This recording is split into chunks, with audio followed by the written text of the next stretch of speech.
സുഹൃത്തുക്കൾക്ക് നമസ്കാരം. അപ്പോ നമ്മള് എന്നത്തെ പോലെ നമ്മുടെ പുതുമക്കാർക്കൊരു മുൻസ്ഥാനം. അവര് വളരെ പ്രിയപ്പെട്ടവരാണ്.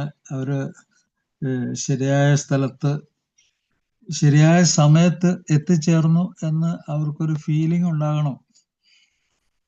അങ്ങനെ അങ്ങനെ അവർക്ക് തോന്നിക്കഴിഞ്ഞാല് അവരുടെ മുന്നോട്ടുള്ള ആ ജീവിത പ്രയാണത്തില് അവർക്ക് രക്ഷപ്പെടാൻ പറ്റും. ശരിയായ സ്ഥലത്താണ് താൻ എത്തിയിരിക്കുന്നത്, ശരിയായ സമയത്താണ് എത്തിയിരിക്കുന്നത്. ആ ഒരു ഫീലിംഗ് ആൽക്കഹോളിക്സ് അനോണിമസ് ലോകവ്യാപകമായിട്ട് എല്ലാ സ്ഥലത്തും നമ്മളെ പഴമക്കാരൊക്കെ പറയുന്ന ഒരു കാര്യമാണത്. അത് അവരിൽ അങ്ങനെ സംഭവിക്കട്ടെ. അവരുടെ ജീവിതം ഒരു പുതിയ പാതയിലേക്ക് നീങ്ങട്ടെ. ഞാൻ ആശംസിക്കുകയാണ്. ലോകമെമ്പാടും ഇപ്പോ ചർച്ച ചെയ്തുകൊണ്ടിരിക്കുന്ന വിഷയം ഞാൻ 3-4 പ്രാവശ്യമായിട്ട് മീറ്റിങ്ങുകളിലൊക്കെ ഞാൻ വളരെ വിശദമായിട്ട് അത് പറഞ്ഞിട്ടുണ്ട്. അത് ഇന്നും ഞാൻ ഇനിയും പറയാൻ ഉദ്ദേശിക്കുന്നുണ്ട്. കാരണം വെച്ചാൽ ഈ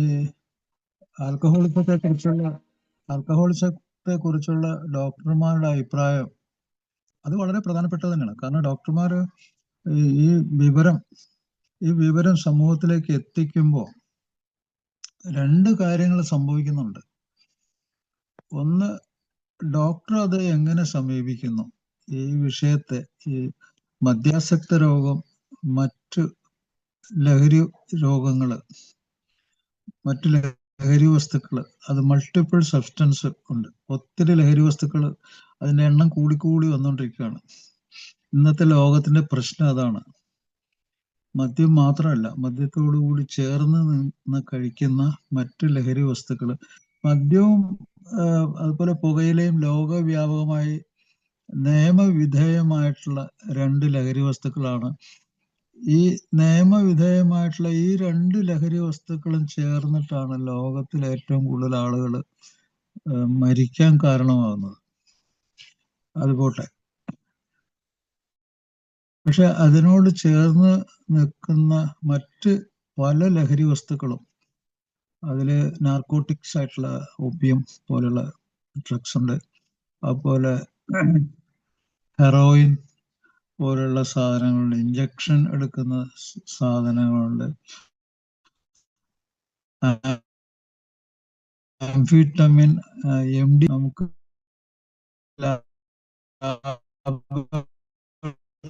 ിലൊക്കെ ഉണ്ടാക്കിയെടുക്കാൻ പറ്റുന്ന ധാരാളം പലതരത്തിലുണ്ട്. അത് കൂടാതെ കൊക്കീൻ, LSD, പിന്നെ പല തരത്തിലുള്ള വേദന സംഹാരികൾ, ഒത്തിരി എണ്ണം കൂടി, മഷ്റൂംസ്, അങ്ങനെ പലതരത്തിലുള്ള തലച്ചോറിനെ ബാധിക്കുന്ന ദീർഘകാല രോഗങ്ങൾ ഉണ്ടാക്കുന്ന മറ്റ് ലഹരി വസ്തുക്കളും കൂടി ഇത് രണ്ടുമായിട്ട് ചേർന്ന്, അതായത് മദ്യവും പുകയിലായിട്ട്, ഇപ്പൊ ഞാൻ എൻ്റെ ക്ലിനിക്കൽ പരിശോധനയില് എൻ്റെ ഇപ്പോൾ ഈ കാലത്ത് ചോദിക്കുന്ന ചോദ്യങ്ങൾ, ഒന്നിൽ കൂടുതൽ ലഹരി വസ്തുക്കൾ ഉപയോഗിക്കുന്നവരാണ് കൂടുതൽ. അവരിൽ ബഹുഭൂരിപക്ഷവും മദ്യവും പുകയിലും ഉണ്ട്. ഇൻ അഡീഷൻ MDMA ഇപ്പൊ കൂടുതലായിട്ട് ഉപയോഗിക്കുന്നുണ്ട്. മറ്റ് കന്നബിസ്, ഇത് കൂടിക്കൂടി വരുവാണ്. ഇപ്പൊ ഇങ്ങനെ ലോകവ്യാപകമായിട്ട് ഇത് കൂടിക്കൊണ്ടിരിക്കുമ്പോഴത്തേക്കും അതിനെക്കുറിച്ചുള്ള നല്ലൊരു അറിവ്, അതാണല്ലോ ഡോക്ടേഴ്സ് ഒപ്പീനിയൻ കൊണ്ട് ഉദ്ദേശിക്കുന്നത്, അതാണല്ലോ ഒരു അറിവ്, വളരെ സയന്റിഫിക് ആയിട്ടുള്ള, അതായത് എവിഡൻസ് ബേസ്ഡ് തെളിവുകൾ വേണം. ഇത് ഉപയോഗിച്ചിട്ട് ഇന്ന കുഴപ്പങ്ങൾ ഉണ്ടാകുന്നു എന്ന് ശാസ്ത്രീയമായ തെളിവുകൾ.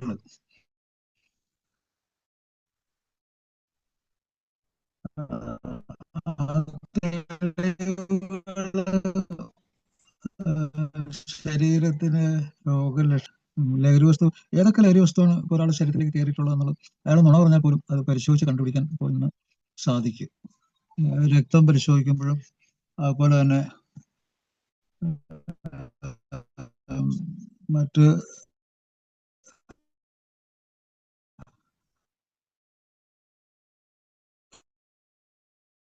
കെമിക്കൽ ടെസ്റ്റ് നടത്തുമ്പോഴും ആ ഭാഗത്തെ കുറിച്ച് പഠിക്കുമ്പോൾ കുറച്ച് പരിശോധനകൾ,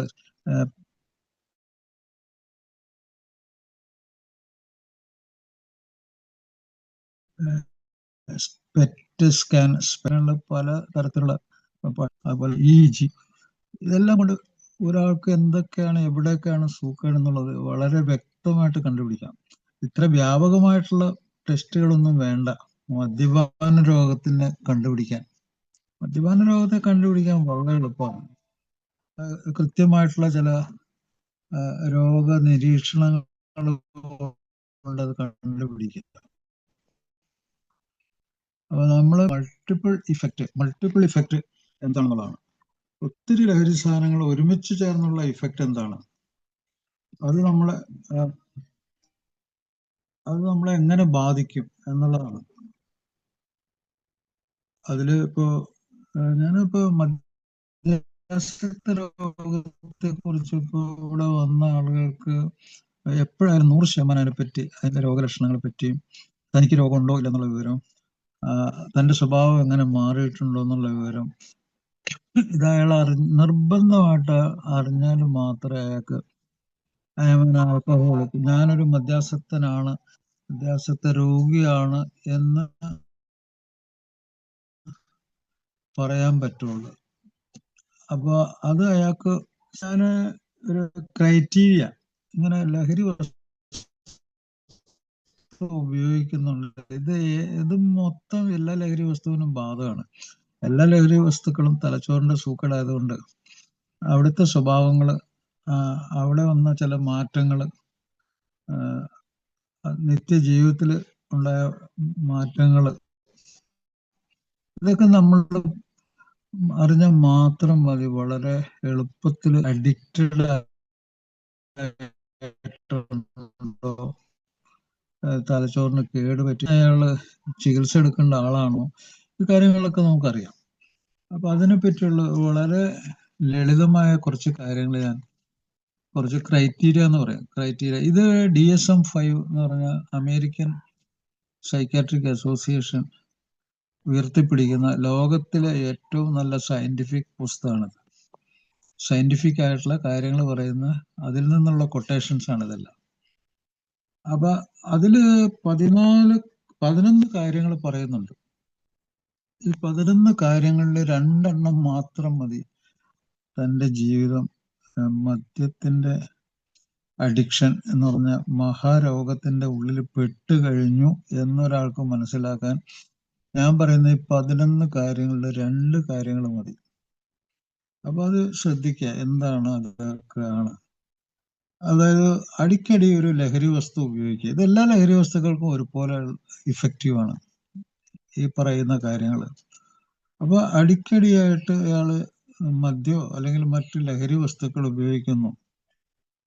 അങ്ങനെ അതുകൊണ്ട് അയാളുടെ കടമകള്, ജോലിയിലുള്ള കടമകള് നിർവഹിക്കാൻ പറ്റാതെ, ഇപ്പോൾ സ്കൂളിൽ ജോലി ചെയ്യുന്ന ആൾ അല്ലെങ്കിൽ വീട്ടിലെ ആവശ്യങ്ങൾക്ക് വേണ്ടി ഒരു പരിപാടി, അല്ലെങ്കിൽ അങ്ങനെ ജോലി ചെയ്യുന്ന സ്ഥലത്ത് അയാള് സസ്പെൻഡ് ചെയ്യപ്പെടുക, അയാള് ഇപ്പോൾ സ്കൂളിലാണെങ്കിൽ സ്കൂളിൽ നിന്ന് പുറത്താക്കുക, അങ്ങനെ ആ സ്ഥാപനങ്ങളിലെ ഉത്തരവാദിത്വം ജോലി ചെയ്യാൻ പറ്റാതെ ഇരിക്കുക. അതിന്റെ കാരണം ഒരു ലഹരി വസ്തു അടിക്കടി ഉപയോഗിക്കുന്നു.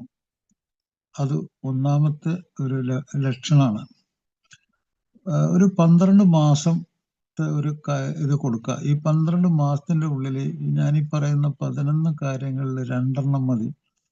അയാള് അഡിക്ഷൻ എന്ന് പറഞ്ഞ രോഗത്തിൽ അകപ്പെട്ടിട്ടുണ്ട്, ഇമ്മീഡിയറ്റ് ചികിത്സ വേണം.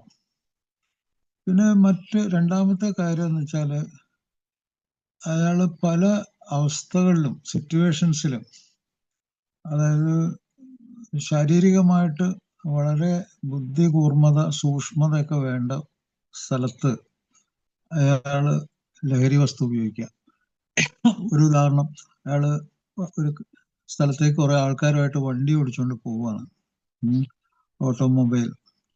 ഓപ്പറേഷൻ, അല്ലെങ്കിൽ ഒരു ഫാക്ടറിയിൽ അയാൾ സൂക്ഷ്മമായിട്ടുള്ള ഒരു ജോലി ചെയ്യുക. അപ്പോൾ അയാൾ രാവിലെ മദ്യം കഴിച്ചിട്ടുണ്ട്, അല്ലെങ്കിൽ ഇടയ്ക്ക് മദ്യം കഴിച്ചിട്ട് ആ ജോലി ചെയ്യുക. അങ്ങനത്തെ ഒരു പരിപാടി ഉണ്ടെങ്കിൽ. മൂന്നാമത്തെ കാര്യം, അയാൾക്ക് സാമൂഹ്യ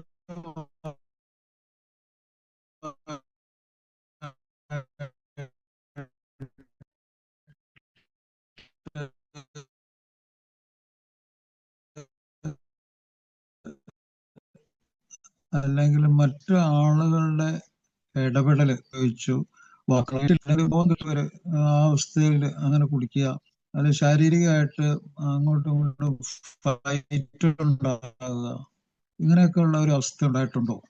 അതൊരു വലിയ രോഗലക്ഷണമാണ്.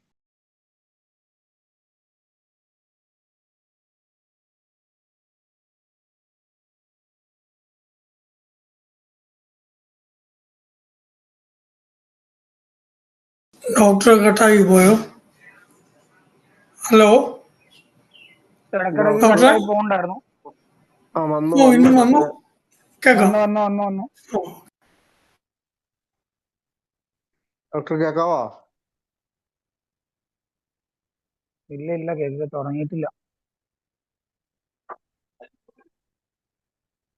കണക്റ്റായി വന്നിട്ടില്ല. പറയുകയാണ്, അതായത് ഈ കൂടുതൽ അളവില് ഉപയോഗിക്കുന്ന സാധനം ആവശ്യം വരിക, വളരെ കൂടുതൽ അളവിൽ അതിന്റെ ആവശ്യം വരിക, അത് പഴയ രീതിയിൽ നിന്നും കുറച്ചുകൂടി അയാൾക്ക് ഒരു സുഖം കിട്ടണമെങ്കിൽ കൂടുതൽ അളവ് വേണ്ടി വരുന്നൊരവസ്ഥ, അതൊരു പ്രധാനപ്പെട്ട സംഗതിയാണ്. അഥവാ അത്ര അളവിൽ കുടിച്ചില്ലെങ്കിൽ ഒരു ഇഫക്റ്റ് ഇല്ലെന്ന് തോന്നുക. ഇതിലേതെങ്കിലും ഒന്നുണ്ടെങ്കിൽ. മറ്റൊന്ന്, ഇത് നിർത്തിക്കഴിഞ്ഞാൽ, കുറെ ദിവസത്തേക്ക് നിർത്തിയാൽ ഇങ്ങനെ വിറയൽ വരിക, വിശപ്പില്ലായ്മ വരിക, ഛർദ്ദിക്കാൻ തോന്നുക, അതുപോലെ കാഴ്ചകളൊക്കെ കാണുക. പക്ഷെ അങ്ങനെ ഒരു അവസ്ഥ വന്നാൽ കുറച്ച് മദ്യം കഴിച്ചാൽ ആ അവസ്ഥ അങ്ങ് മാറും, അപ്പൊ സ്റ്റഡി ആയെന്ന് തോന്നും. ഇത് പ്രധാനപ്പെട്ട ഒരു രോഗലക്ഷണമാണ്. അതുപോലെ വലിയ അളവില് കഴിച്ചിട്ടും ഉദ്ദേശിച്ച ബലം കിട്ടുന്നില്ല. അത് വലിയ അളവിൽ ഉപയോഗിക്കാൻ നിർബന്ധിതനാവുന്നു. വലിയ അളവിൽ ഉപയോഗിച്ചാൽ മാത്രമേ കുറച്ച് സമയത്തേക്ക് ഇതിന്റെ ഇഫക്റ്റ് കിട്ടുന്നുള്ളൂ. അങ്ങനത്തെ ഒരവസ്ഥ. പക്ഷെ പല പ്രാവശ്യം ഇത് കുറയ്ക്കാൻ ശ്രമിച്ചു നോക്കിയിട്ട് അത് പരാജയപ്പെടുന്നു. അതാണ് ഏഴാമത്തെ കാര്യം. പല പ്രാവശ്യം ആഗ്രഹിച്ചു ഒന്ന് കുറയ്ക്കാൻ അല്ലെങ്കിൽ നിർത്താൻ, പക്ഷെ അത് സാധിക്കുന്നില്ല, അത് പരാജയപ്പെടുന്നു. പിന്നെ ഇതിന്റെ വേണ്ടി കണ്ടമാനം സമയം എടുക്കുന്നു. ഇപ്പോൾ രാവിലെ തന്നെ ഇതിനെപ്പറ്റി ആലോചിക്കുന്നു, എപ്പോഴവിടെ പോകണം, അവിടെ പോയാൽ എന്താണെന്ന് ഭയപ്പെടുന്നു, അത് ഉപയോഗിച്ചു കഴിഞ്ഞ് പിന്നെ അതിൽ നിന്ന് പുറത്തു വന്നതിന് ശേഷം വേണം എന്തെങ്കിലും ഒരു ജോലി ചെയ്യാനോ എങ്ങോട്ടെങ്കിലും പോകാനൊക്കെ. അങ്ങനത്തെ ഒരു വിഷമം അതിനുവേണ്ടി. അപ്പോൾ ഒത്തിരി സങ്കടപ്പെടുന്നു. ഇതെന്തൊക്കെ തടസ്സം ഉണ്ടാക്കും എന്നിങ്ങനെ ആലോചിച്ചു അതിൽ നിന്ന് പുറത്തിയാടുന്ന സമയം എപ്പോഴാണ്, അത് സാധിച്ചില്ലെങ്കിൽ എന്ത് പറ്റും, ഇങ്ങനെയൊക്കെ ഭയപ്പെടുന്നു. അതൊരു രോഗലക്ഷണമാണ്. അതുപോലെ സാമൂഹ്യമായിട്ടുള്ള പല കർത്തവ്യങ്ങളും, ചിലതരം ജോലികള്, റിക്രിയേഷൻസ്, ഒരു ആളുകളെ ഏൽപ്പിച്ചിട്ടുള്ള ചില കാര്യങ്ങളൊക്കെ ഉണ്ടാവും. അത് ഈ ലഹരി വസ്തുവിന്റെ ഉപയോഗം കൊണ്ട് അതൊക്കെ മുടങ്ങി പോവുക, അത് സാധിക്കുന്നില്ല. ഇതൊക്കെ എങ്ങനെയൊക്കെ ആണെങ്കിലും ഇതിനെപ്പറ്റി നല്ല അറിവുണ്ട്, ഇങ്ങനെയൊക്കെ സംഭവിക്കും, ഹൈ റിസ്ക് ഉണ്ട് എന്നൊക്കെ അറിഞ്ഞിട്ടും അത് ഉപയോഗിക്കുക, ആ അറിവുണ്ടായിട്ടും അത് ഉപയോഗിക്കേണ്ടി വരിക. അങ്ങനെ ശാരീരികമായിട്ടുള്ള മാനസികമായിട്ടുള്ള പ്രശ്നം ഉണ്ടാകും എന്ന് അയാൾക്ക് നല്ല രീതിയിൽ അറിയാം, പക്ഷെ അതറിഞ്ഞിട്ടും അത് ഉപയോഗിക്കേണ്ടി വരിക. അവസാനത്തെ ഇത് 11ാമത്തെ ഇതെന്ന് വെച്ചാൽ ഭയങ്കര കടുത്ത ഒരു ആർത്തി അതിനോട് തോന്നുക, ഒരാഗ്രഹം. അത് എപ്പോൾ വേണമെങ്കിലും പുറത്തേക്ക് വരും ആ ആഗ്രഹം. അതിനെ പിടിച്ചു നിർത്താൻ പറ്റാതിരിക്കുക, അതിനെ കൺട്രോൾ ചെയ്യാൻ സാധിക്കാതെ വരിക, അതിന്റെ പുറകെ തന്നെ പോകേണ്ടി വരിക. അപ്പൊ ഇങ്ങനെയാണ് നമ്മൾ 11 കാര്യങ്ങൾ പറഞ്ഞിട്ടുണ്ട്. ഇതിൽ രണ്ടെണ്ണം ഉണ്ടെങ്കിൽ തന്നെ ഇയാള് രോഗാവസ്ഥയിലാണ്. 4 അല്ലെങ്കിൽ 5 കാര്യങ്ങൾ ഉണ്ടെങ്കിൽ കടുത്ത രോഗാവസ്ഥയിലാണ്. 6 കാര്യങ്ങൾ പോസിറ്റീവ് ആണെങ്കിൽ വളരെ തീവ്രമായ രോഗാവസ്ഥയിലാണ്. അപ്പൊ ഞാൻ ഈ പറഞ്ഞ 11 കാര്യങ്ങളിൽ 6 കാര്യമാണെങ്കിൽ വളരെ തീവ്രമായ രോഗാവസ്ഥയാണ്. അപ്പൊ രോഗത്തിന്റെ മൈൽഡായിട്ടുള്ള ചെറിയ രോഗമാണോ, മോഡറേറ്റ് ആയിട്ടുള്ള രോഗമാണോ, സിവിയർ രോഗമാണോ എന്ന് ഇതില് ഞാൻ പറഞ്ഞ ഈ 11 കാര്യത്തില് 2 കാര്യം രോഗമുണ്ടെന്നുള്ളത് ഉറപ്പിച്ചു.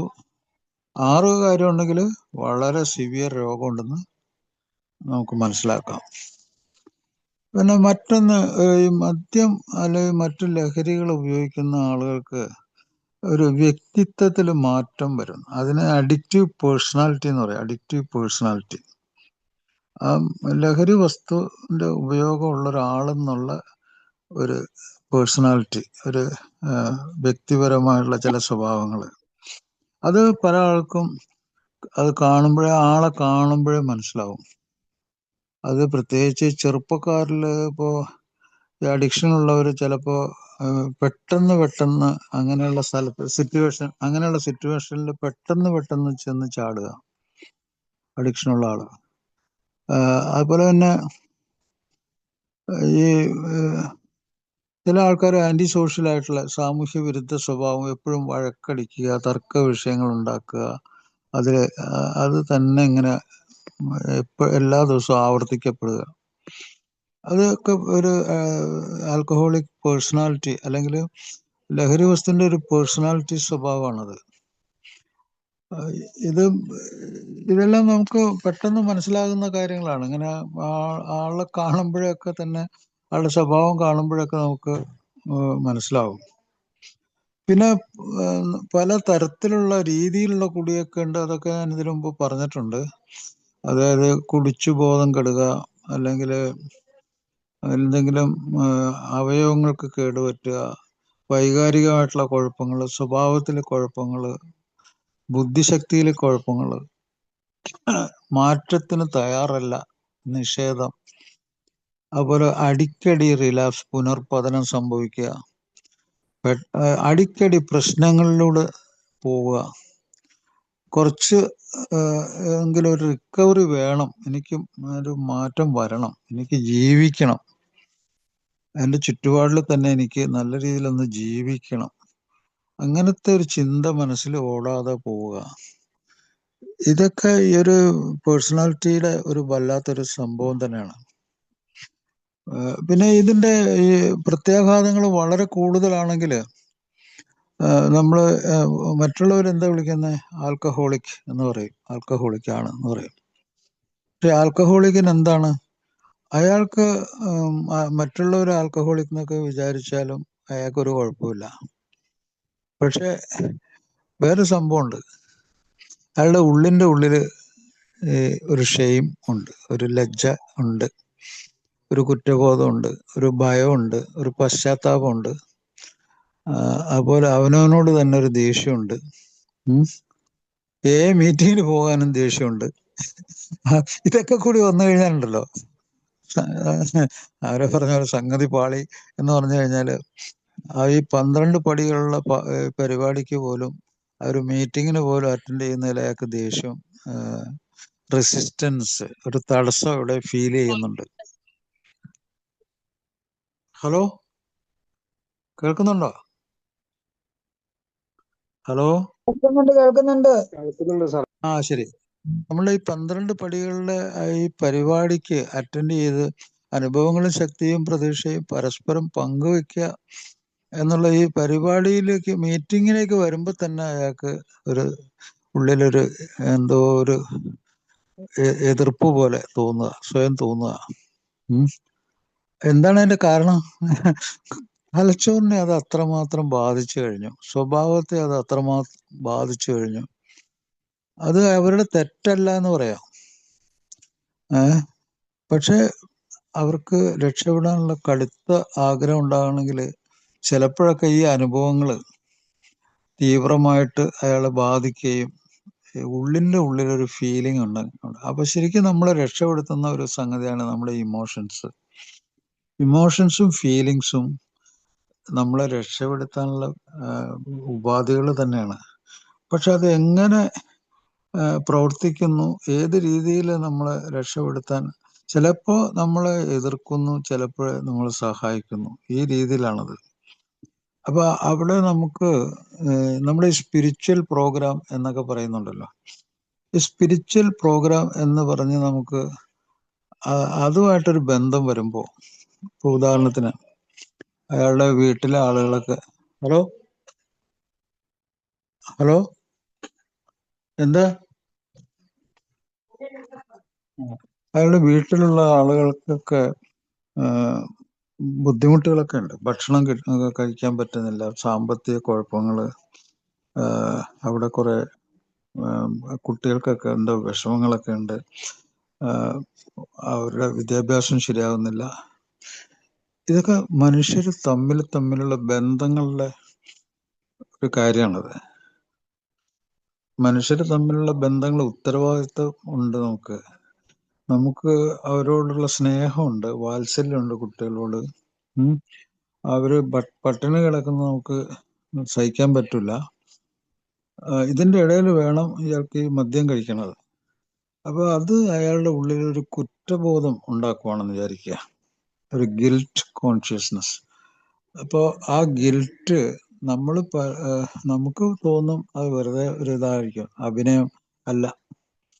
അത് അയാളെ ശരിക്കും മനസ്സിനെ പിടിച്ചു കുലുക്കി അത് ഇളക്കി മറിച്ചാല്, അതാണ് ഈ തൈര് കടയുന്ന പോലെയുള്ള കടച്ചിൽ എന്നൊക്കെ പറഞ്ഞുള്ള മാനസാന്തരം എന്നൊക്കെ ആൽക്കഹോളിക്സുകൾ പറയാറുണ്ട്. അങ്ങനെ അയാളുടെ കണ്ണൊക്കെ നനഞ്ഞ് അയാൾക്ക് കണ്ണുനീരൊക്കെ വന്ന് അയാളൊന്ന് ഇളക്കി മറിച്ചാലുണ്ടല്ലോ, അത് ഭയങ്കര ഒരു ഇഫക്റ്റാണ്. അയാൾ ഒരു റിലാപ്സ് ആണെങ്കിൽ പോലും ആ റിലാപ്സ് അയാളെ രക്ഷപ്പെടുത്തോടെ. എന്തുകൊണ്ട്? അത് പോസിറ്റീവായിട്ടുള്ള ഫീലിങ്സും ഇമോഷൻസും അയാളിൽ ഉണ്ടാക്കി, പോസിറ്റീവായിട്ടുള്ളത് അത് രക്ഷപ്പെടുത്തും. നേരെ മറിച്ച് അത് നെഗറ്റീവ് ആവണമെങ്കിലോ, അത് നെഗറ്റീവ് ആണെങ്കിൽ ഭയങ്കര ഗുരുതരമായിട്ടുള്ള കുറ്റകൃത്യങ്ങളായിട്ട് മാറും അത്. അയാൾക്ക് അതിന്റെ അർത്ഥം അയാൾ ഫീൽ ചെയ്യുന്നില്ല, അയാളുടെ ഉള്ളിന്റെ ഉള്ളിൽ അയാൾക്ക് അത് ഫീലിംഗ് ഇല്ല എന്ന് വെച്ചാൽ അയാളുടെ തലച്ചോറ് കൂടുതൽ കേടുപറ്റി.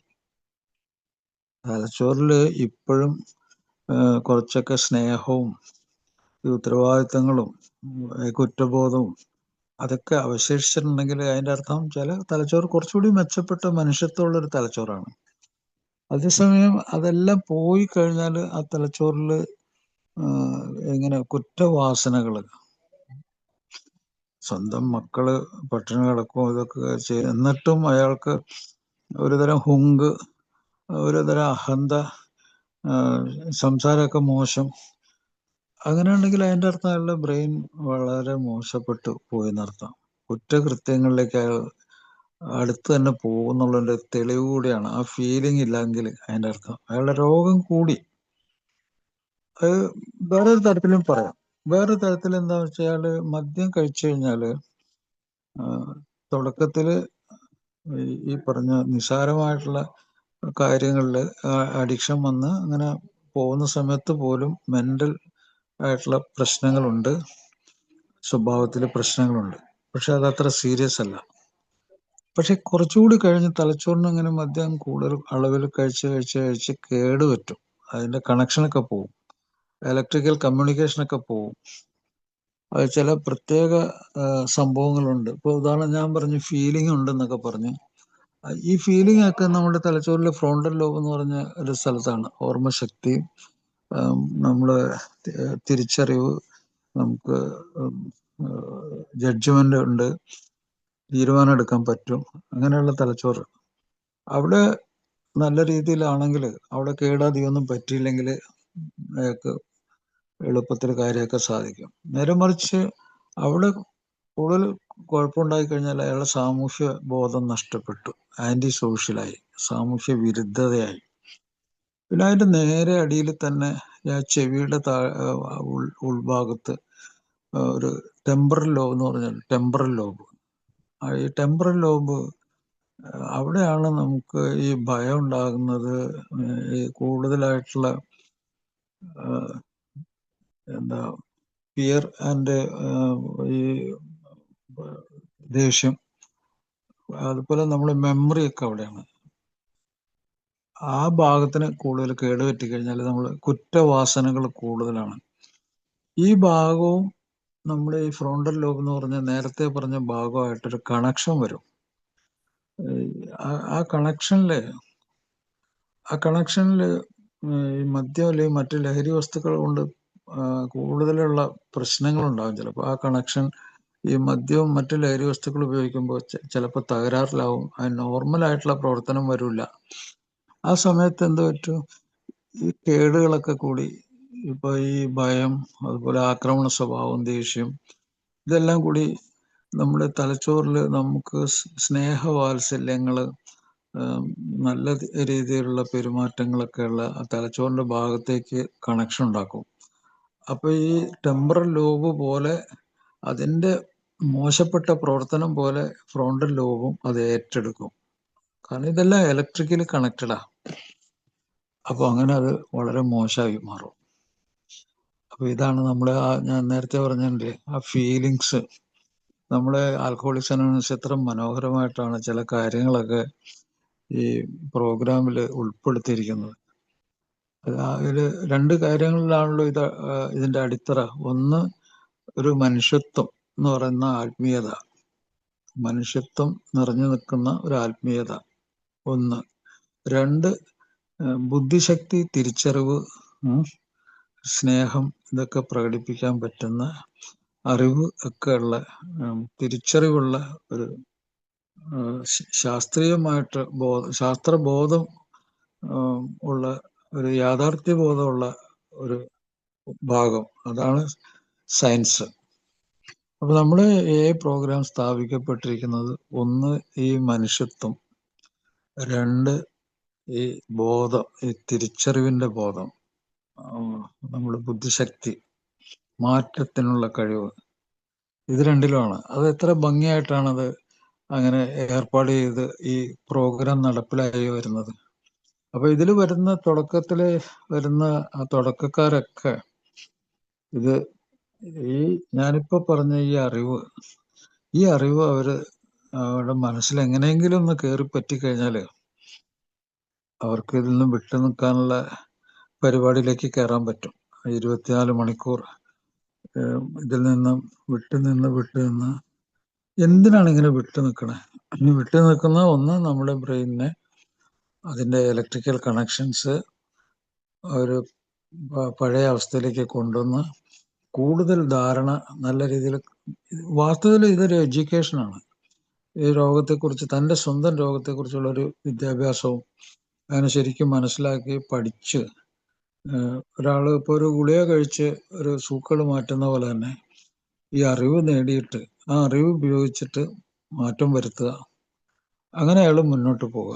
അപ്പൊ അതിൽ ഏറ്റവും വലിയ അറിവാണ് ഈ ലഹരി വസ്തു ഉപയോഗിക്കാതെ എഡ്യൂക്കേഷൻ ഉണ്ടാക്കുക.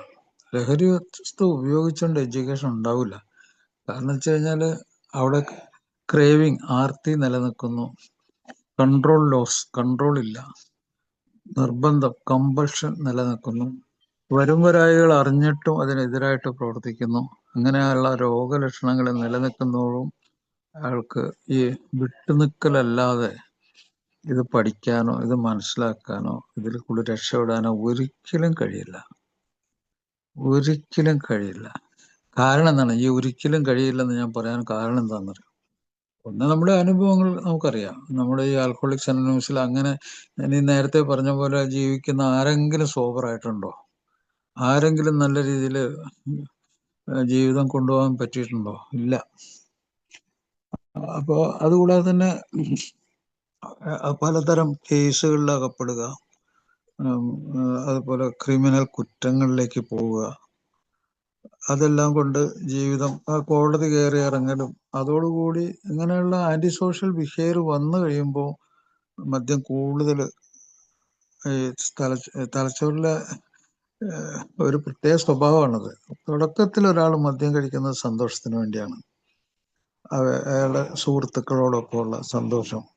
അപ്പൊ തനിക്ക് എന്തോ ഒരു പ്രത്യേക ഒരു എന്തോ സാമൂഹ്യമായിട്ട് താൻ എന്തോ ഒരു പടി മുമ്പിലാണ് നിൽക്കുന്നത്, നല്ല സുഹൃത്തുക്കള്, നല്ല സന്തോഷം, അങ്ങനത്തെ ഒരു ഫീലിംഗ് ആണ് അയാൾക്കുള്ളത്. പക്ഷെ ഇത് കഴിഞ്ഞിട്ട് അയാൾ ദുഃഖം വരുന്നു വിചാരിക്കുക, അയാൾക്ക് സങ്കടം വരുന്നു, അയാൾക്ക് കുറെ നഷ്ടങ്ങൾ, സാമൂഹ്യമായിട്ട് അയാൾ അവഹേളിക്കപ്പെടുന്നു എന്ന് വിചാരിക്കുക. അപ്പോൾ ഉള്ള എന്തുകൊണ്ട് അയാൾ കുടിക്കുന്നു? അതിന്റെ കാരണം അയാൾക്ക് സന്തോഷം വരുത്താനുള്ളൊരു മരുന്നാണ്. ദുഃഖത്തിൽ അയാൾക്ക് സന്തോഷം വരുത്തലാണല്ലോ ചികിത്സ. അപ്പോൾ സന്തോഷം വരുത്താനുള്ള ഒരു മരുന്ന് എന്നുള്ള രീതിയിൽ അയാൾ മദ്യത്തിലേക്ക് പോകും. അപ്പോൾ രണ്ട് ഇഫക്റ്റും, സന്തോഷം വരുമ്പോൾ കുടിക്കുക, അതുപോലെ വിഷമങ്ങൾ വരുമ്പോഴും മദ്യം ഉപയോഗിച്ച് അതൊരു മരുന്നാക്കി മാറ്റുക, തലച്ചോറിന് ആ രീതിയിലേക്ക് ട്രെയിൻ ചെയ്യുക, അഡാപ്റ്റ് ചെയ്യുക, അങ്ങനത്തെ ഒരു സ്വഭാവ രീതിയിലേക്ക് വരും. അതുകൊണ്ടാണ് ഈ 24 മണിക്കൂർ പ്രോഗ്രാം എത്രമാത്രം ശക്തമാണെന്ന് പറയേണ്ടി വരുന്നത്. അതുകൊണ്ടാണ്. അപ്പൊ ഇങ്ങനെ സങ്കടം വരുമ്പോഴൊക്കെ അയാൾ മദ്യം കഴിക്കുമ്പോൾ തലച്ചോറ് കൂടുതൽ കേടുപറ്റാണ്. കൂടുതൽ കേടുപറ്റും തോറും കൂടുതൽ മാനസിക രോഗങ്ങൾ, ആ മാനസിക രോഗങ്ങൾക്കുള്ളിൽ ചികിത്സ ശരിയാവില്ല. അത് ഞാൻ പറയുന്നു, വിഷാദരോഗം. വിഷാദരോഗം ഭയങ്കരമാണ്, അത് വളരെ തീവ്രമാണ്. മരിക്കുന്നതിനെ പറ്റി ഉള്ള ചിന്തയില്ലാത്ത ഒരു ആൽക്കഹോളിക്കും ആ സമയത്ത് ഉണ്ടാവില്ല. അതിൽ നിന്നൊക്കെ അത്ഭുതകരമായിട്ടാണ് നമ്മുടെ ഈ പ്രോഗ്രാമിൽ വന്ന പല ആൾക്കാരും രക്ഷപ്പെട്ടേക്കണേ. അവരുടെ ഷെയറിംഗ് ഒക്കെ കേൾക്കുമ്പോൾ ഭൂരിഭാഗം ആൾക്കറിയാം. അതാണ് അനുഭവങ്ങളും ശക്തിയും പ്രതീക്ഷയും പരസ്പരം പങ്കുവയ്ക്കുമ്പോഴുള്ള ലാഭം എന്താണെന്ന് വെച്ചാൽ ഈ തിരിച്ചറിവാണ്. ആ സുഹൃത്ത് പറഞ്ഞു, എന്നെപ്പോലെ തന്നെ പറഞ്ഞു, മരിക്കണം എന്ന് ആഗ്രഹം ഉണ്ടായിരുന്നു, പക്ഷെ ഞാൻ മരിച്ചില്ല. ഞാൻ പ്രോഗ്രാമിൽ വന്നു, പ്രോഗ്രാം ആളുകൾ പറഞ്ഞ് ഞാൻ കേട്ടു. അങ്ങനെ പറഞ്ഞ് മരിക്കണം എന്ന് പറഞ്ഞ ആളുകളൊക്കെ പിന്നീടും ജീവിച്ചു. അവരുടെ കുടുംബം അവരുടെ കൂടെ നിന്നു, അവരുടെ സ്നേഹം അവർ മനസ്സിലാക്കി. അയാൾക്ക് സ്നേഹം ഇല്ലായിരുന്നിട്ടല്ല, അയാൾക്ക് എന്തോ ഒരു കുഴപ്പമുണ്ടായെന്നുള്ള ആ ഒരു ചിന്ത അവരുടെ ഉള്ളിലും കയറി. അങ്ങനെ അയാൾ രക്ഷപ്പെട്ടു. അപ്പൊ ഇതൊക്കെ ഈ പ്രോഗ്രാമിന്റെ പ്രാക്ടിക്കലാണ്, പ്രായോഗിക വശങ്ങളാണ്.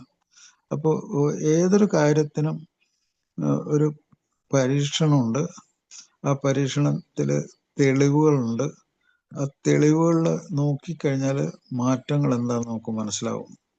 അപ്പൊ പ്രോഗ്രാമില് ഒരു കാര്യപരിപാടിയാണത്. It is a program. Program എന്ന് പറഞ്ഞാൽ ഒരു കാര്യപരിപാടിയാണ്. ആ കാര്യപരിപാടി പഠിച്ചു, അത് അപ്ലൈ ചെയ്തു, ആ പരിപാടി നടപ്പിലാക്കി കഴിഞ്ഞിട്ട് അതിന്റെ ഫലം, അതിന്റെ റിസൾട്ട്, അത് ഒരു എക്സ്പെരിമെന്റ് ആണത്. അപ്പൊ ഈ എക്സ്പെരിമെന്റ് നടക്കുന്നത് ശരീരത്തിലും തലച്ചോറിലും നമ്മുടെ സ്വഭാവത്തിലും എല്ലാത്തിലും കൂടിയാണ്. അതിൽ കൂടി റിക്കവറി വരുന്നു. റിക്കവറിയിൽ കൂടി നമ്മുടെ ജീവിതത്തിനെ മാറ്റിമറിക്കാൻ പറ്റുന്നു. പിന്നെ ഒരിക്കൽ നമ്മൾ സത്യം മനസ്സിലാക്കിയ ആ സത്യത്തെ മുറുകെ പിടിക്കണം. ഒരിക്കൽ സത്യത്തിന്റെ ഒരു വെളിച്ചം നമ്മുടെ ഉള്ളിൽ കയറി കഴിഞ്ഞാൽ അത് വിട്ടുകളയാൻ പറ്റില്ല, അതിനെ മുറുകെ പിടിക്കണം. എന്താണ് സത്യം? ഒന്ന്, ഞാൻ മദ്യത്തിൽ നിന്നും ലഹരിയിൽ നിന്നും വിട്ടു നിന്നപ്പോൾ എനിക്ക് കൂടുതൽ ശാന്തത, സ്വസ്ഥത, സമാധാനം, എൻ്റെ ജീവിതത്തിന് അഭിവൃദ്ധി ഉണ്ടായി. എനിക്ക് കൂടുതൽ ആളുകളുമായിട്ട് നല്ല രീതിയിൽ ഇടപെടാൻ പറ്റി, എൻ്റെ ജോലി മെച്ചപ്പെട്ടു. അപ്പൊ എനിക്ക് കിട്ടിയ ഈ പോസിറ്റീവായിട്ടുള്ള ഇഫക്റ്റ് അത് ഞാൻ കളയാൻ ഉദ്ദേശിക്കുന്നില്ല. അതാണ് എന്നെ മുന്നോട്ട് കൊണ്ടുപോകുന്നത്. അപ്പൊ പിന്നെ അയാൾക്ക് ആ സത്യം അയാളുടെ കൂടെ നിൽക്കുന്നുണ്ടെങ്കിൽ പിന്നെ അയാൾക്ക് അയാളെ കളിപ്പിക്കാൻ പറ്റില്ല, കബളിപ്പിക്കാൻ പറ്റില്ല. അപ്പൊ ഇതിനെന്ത് വേണം? പ്രോഗ്രാം നിരന്തരം അയാളുടെ ഉള്ളിൽ കയറണം. അന്ധമായിട്ടെങ്കിലും അയാൾ അത് ആവർത്തിച്ചുകൊണ്ടിരിക്കണം. പ്രോഗ്രാം അയാളെ വിട്ടു പോകരുത്. അവിടെ പറഞ്ഞ കാര്യങ്ങളും അവിടെ കേട്ട അനുഭവങ്ങളും അത് നിരന്തരം അയാൾക്ക് സ്റ്റഡി ആവുന്നവരെങ്കിലും ആവശ്യമുണ്ടത്. അതുകൊണ്ടാണ് മീറ്റിങ്ങുകൾ തെറ്റിച്ചു കഴിയുമ്പോൾ ഒരാൾ പെട്ടെന്ന് റിലാപ്സായി പോകുന്നതും കംപ്ലീറ്റ് ഈ ബ്രെയിൻ എല്ലാം ഈ അങ്ങോട്ട് ചാഞ്ഞു പോകും. അതായത് എന്തെങ്കിലും ഒരു പ്ലഷർ ഇഫക്റ്റോ അല്ലെങ്കിൽ ഒരു ഞാൻ നേരത്തെ പറഞ്ഞൊരു ഓപ്പോസിറ്റ് ഇഫക്റ്റോ വരുമ്പോൾ പഠിച്ചതേ പാടൂ എന്നുള്ള ഒരു ചൊല്ലുണ്ടല്ലോ, അത് അർത്ഥവത്താണ്. അത് നമ്മൾ മുമ്പേ ഗമിച്ചിടുന്ന ഗോതന്റെ പിമ്പേ ഗമിക്കും ബഹുഗോക്കളിൽ. അപ്പൊ നമ്മൾ ശീലിച്ച ഒരു സ്വഭാവം, ഏത് മൃഗവും അത് ആ സ്വഭാവത്തിൽ കൂടിയേ പോവുള്ളൂ. ഇപ്പൊ സങ്കടം വന്നാൽ കുടിക്കും, സന്തോഷം വന്നാൽ കുടിക്കും, ഒരു സ്വഭാവ രീതിയാണത്. അപ്പൊ അത് അന്ധമായിട്ട് അങ്ങനെ ഫോളോ ചെയ്യുന്നത്, ഒരു മിമിക്രി പോലെയാണത്. അപ്പോ ആ മിമിക്രി അല്ല ഇത് യാഥാർത്ഥ്യം എന്താണെന്ന് ഓർമ്മപ്പെടുത്തലാണ് എല്ലാ ദിവസത്തെയും മീറ്റിങ്ങുകൾ. ഒരാൾ എല്ലാ ദിവസവും മീറ്റിങ്ങുകൾ അറ്റൻഡ് ചെയ്യുക, കാര്യങ്ങൾ മനസ്സിലാക്കുമ്പോൾ അയാളുടെ ഉള്ളില് ഈ യാഥാർത്ഥ്യ ബോധം കൂടുതൽ ശക്തമാവും. അതുപോലെ അയാൾക്ക് ബന്ധങ്ങൾ ശക്തമാവും. ബന്ധങ്ങൾ അയാൾക്കിപ്പോ ആൽക്കഹോളിക് അനോണിമസിലെ ആളുകളുമായിട്ടും അയാളെ ഈ രോഗത്തിൽ നിന്ന് രക്ഷപ്പെടുത്താൻ ആഗ്രഹിക്കുന്ന ഈ ബന്ധുക്കളുടെ, അയാളെ ചികിത്സിക്കുന്ന ഡോക്ടർ, അയാളുടെ കൗൺസിലർ, ഇവരൊക്കെ ആയിട്ടുള്ളൊരു ബന്ധമാണ് അയാൾ നിലനിർത്തിക്കൊണ്ടു പോകുന്നത്. ഈ ബന്ധം എന്നില്ലാതാവുന്നു, അന്നേരം അയാള് റിലാപ്സിന് ഭയങ്കര സാധ്യതയുണ്ട്. അപ്പൊ ഉടനീളം അയാൾക്ക് ആവശ്യമുള്ളൊരു പരിപാടിയാണ് ഈ പ്രോഗ്രാം. ചില ആൾക്കാർ ഇത് ഇങ്ങനെ ഈ പ്രോഗ്രാം വെറും കാഷ്വലായിട്ട് എന്തോ ഒരു പത്രം, പഴയ പേജ്, പത്രത്തിന്റെ പേജ് വായിക്കുന്ന പോലെ അങ്ങനെ ഈ പ്രോഗ്രാമിൽ കൂടി പോയാൽ അത് ശരിയാവില്ല. ഇത് ഓരോ ദിവസത്തെയും ചിന്തകളും തോന്നലുകളും വികാരങ്ങളും സ്വഭാവങ്ങളും ഒക്കെ എടുത്താണ് നമ്മൾ പെരുമാറുന്നത്. അപ്പൊ അത് ആ ഒരു സതുദ്ദേശം നിലനിർത്തുന്നത്, എന്റെ കാര്യത്തിന്, എന്റെ റിക്കവറിക്ക് ഇത് അനിവാര്യമാണ് എന്നുള്ള ആ ഒരു ബോധം എപ്പോഴും നമ്മുടെ കൂടെ വേണം. അപ്പൊ ഇത് കേസ് സ്റ്റഡീസിലൊക്കെ ഇതൊക്കെ തെളിഞ്ഞിട്ടുള്ള അതാണ്.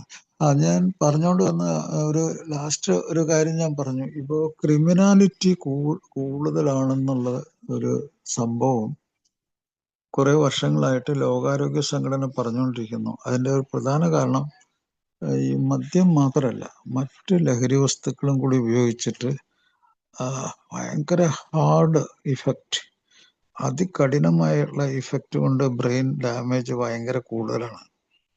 അപ്പോൾ ഇപ്പോൾ ഷിസോഫ്രീനിയ ഭയങ്കര ഒരു മാരകമായിട്ടുള്ള ഒരു മാനസിക രോഗമാണ്. അതിൻ്റെ ഉള്ളില് എന്താ പാരനോയിഡ് ഐഡിയ എന്ന് പറയും. അവൻ എന്നെ കൊല്ലാൻ വരുന്നു എന്നുള്ളൊരാശയം, ഒരു ഭ്രാന്ത് തന്നെയാണത്. ചിന്തയും പെരുമാറ്റവും ഒന്നും പൊരുത്തപ്പെടാതെ, സംസാരം ഒന്നും പൊരുത്തപ്പെടാതിരിക്കുക, എല്ലാവരും അങ്ങനെ സംശയിക്കുക, ഉപദ്രവകരമായ സംശയം. അവൻ എന്നെ കൊല്ലുവാണെങ്കിൽ ഞാൻ അവനെ കൊല്ലും, അല്ലെങ്കിൽ ചില സമയത്ത് വിചാരിക്കും ഞാൻ എന്തിനു ജീവിക്കും, ഞാൻ മരിച്ചേക്കാം. ഇങ്ങനെയുള്ള ചിന്തകളൊക്കെ തന്നെ അയാളോട് രഹസ്യമായിട്ട് അയാളുടെ ചെവിയിൽ ഇങ്ങനെ പറഞ്ഞുകൊണ്ടിരിക്കും. അത് നോക്കുക, എത്രമാത്രം ഭീകരാവസ്ഥയാണത്. അപ്പൊ അത് മദ്യം കഴിച്ചിട്ട് ആ രോഗം ഉണ്ടാവും, മദ്യം കഴിച്ചിട്ട് ഷിസോഫ്രീനിയ ഉണ്ടാവും. അത് പാരമ്പര്യമായിട്ട് ചില ആളുകൾക്ക് വന്നിട്ട് ഈ മദ്യപാന രോഗാവസ്ഥയുടെ സമയത്ത് എക്സാസർബേഷൻ എന്ന് വെച്ചാൽ അത് ആളിപ്പടരാം, അങ്ങനെയും വരാം. അപ്പൊ പക്ഷെ ഒരു കാര്യം, നമ്മൾ മദ്യം പൂർണ്ണമായിട്ടും നിർത്തിവെച്ചാല് പാരമ്പര്യമായിട്ടുള്ള ഇത് അവിടെ നിന്നാലും ശരി, ഈ മദ്യം കഴിച്ചിട്ടുള്ള ഇഫക്റ്റ് വരില്ല. അപ്പൊ അയാൾക്ക് കുറച്ച് മരുന്ന് കഴിച്ചാൽ സൂക്കെടുക്കും, മാറും, വളരെ വ്യത്യാസം വരും. മറ്റേതങ്ങനല്ല, ഡബിൾ ഇഫക്റ്റ് ആണ്.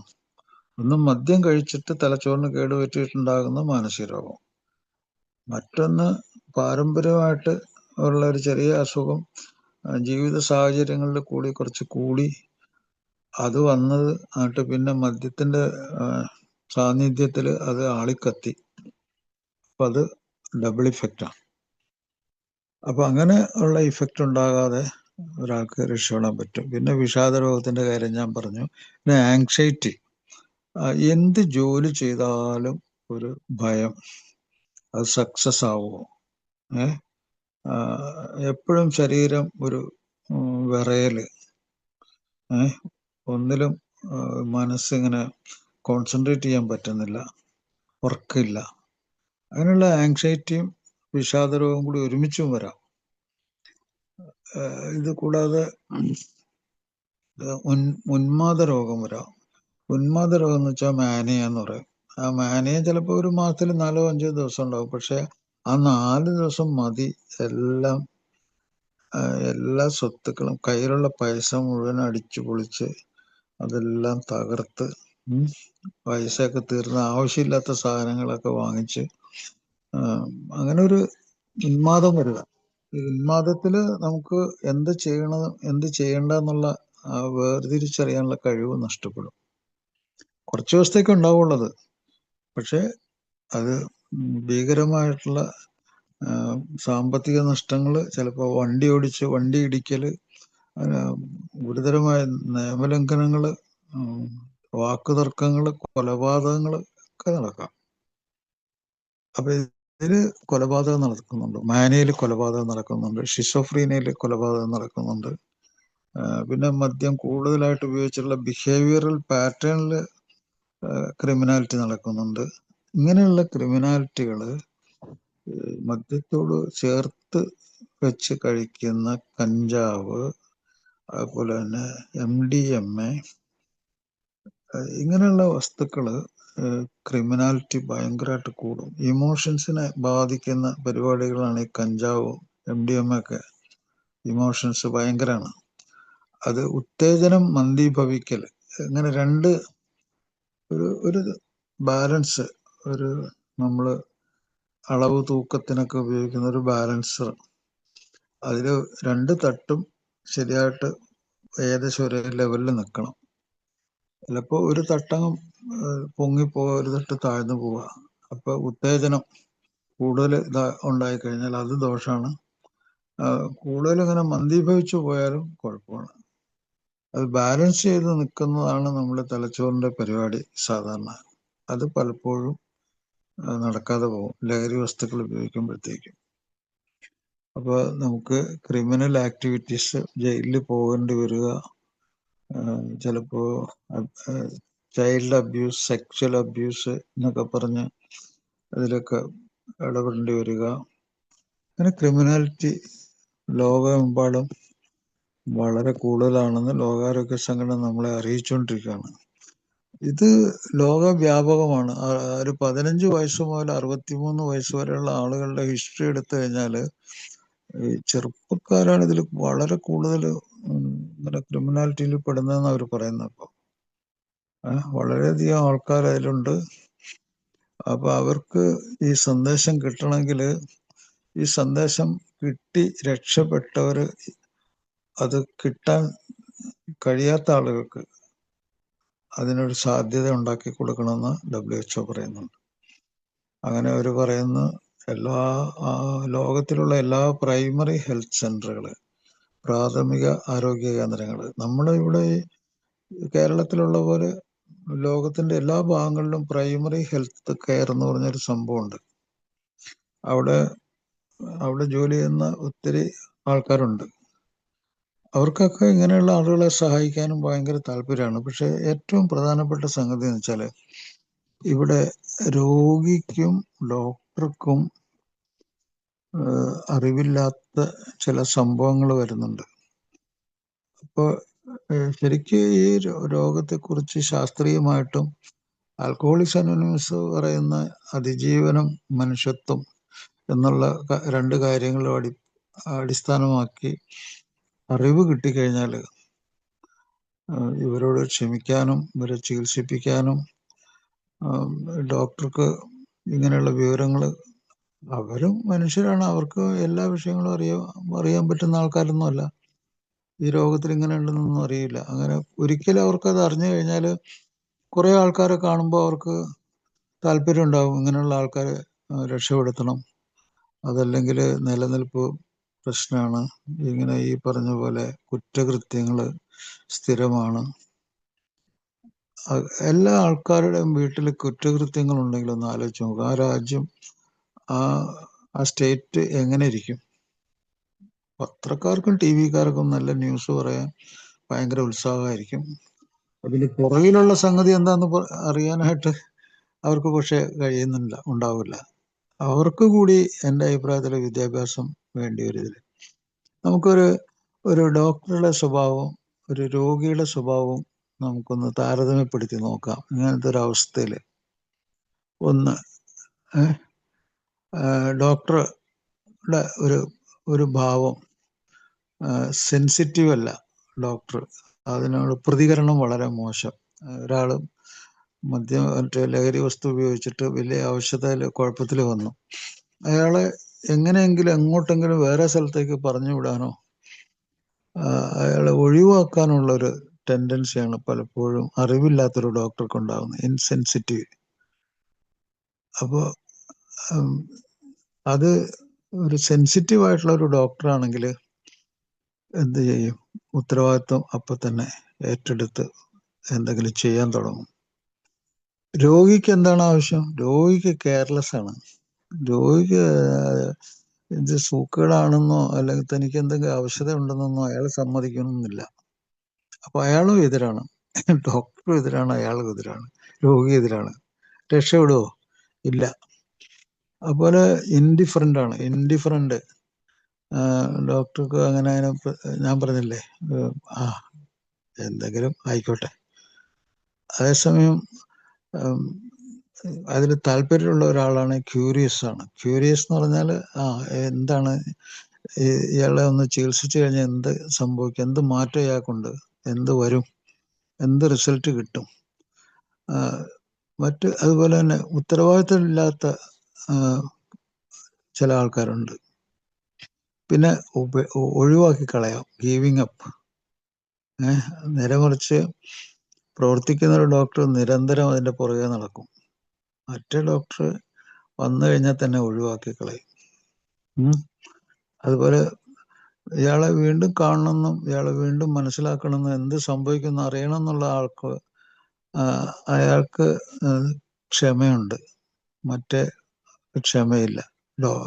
രോഗിക്കും ഇതേപോലെ ഈ ഡോക്ടറെ പോലെ തന്നെയാണ്, അത് കെയർലെസ് ആണ്.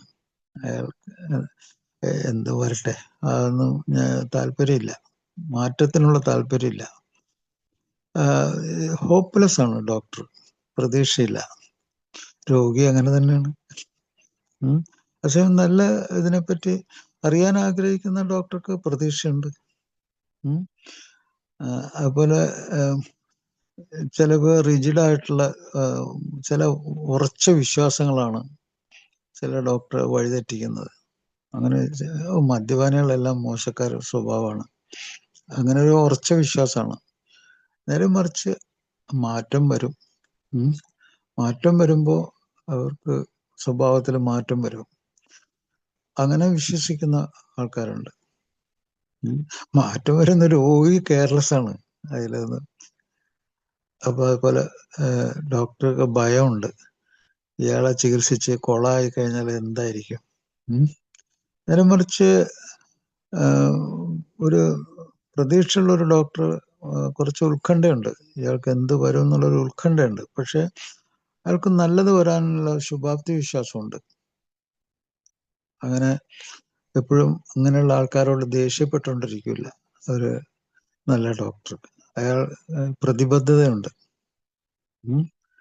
അതുപോലെ കാണുമ്പോഴേ വെറുപ്പുണ്ട്, റിസെന്റ്മെന്റ്. രോഗിക്കും വെറുപ്പാണ്.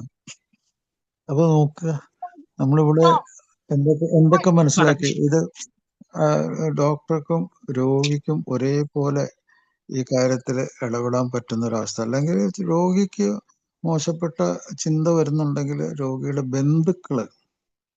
ബന്ധുക്കളോട് ഈ കാര്യങ്ങളൊക്കെ പറഞ്ഞ് ഇതിന്റെ അവസ്ഥകൾ പറഞ്ഞ് മനസ്സിലാക്കി മാറ്റം, ഏറ്റവും വലിയ ശുഭാപ്തി വിശ്വാസം, ഒരു പ്രതീക്ഷ. അതാണ് WHO പറയുന്നത്. അതാണ് അവരിലൊക്കെ ഒരു പ്രതീക്ഷ. ആ പ്രതീക്ഷ ശുഭാപ്തി വിശ്വാസത്തിൽ മുന്നോട്ട് നയിക്കണം.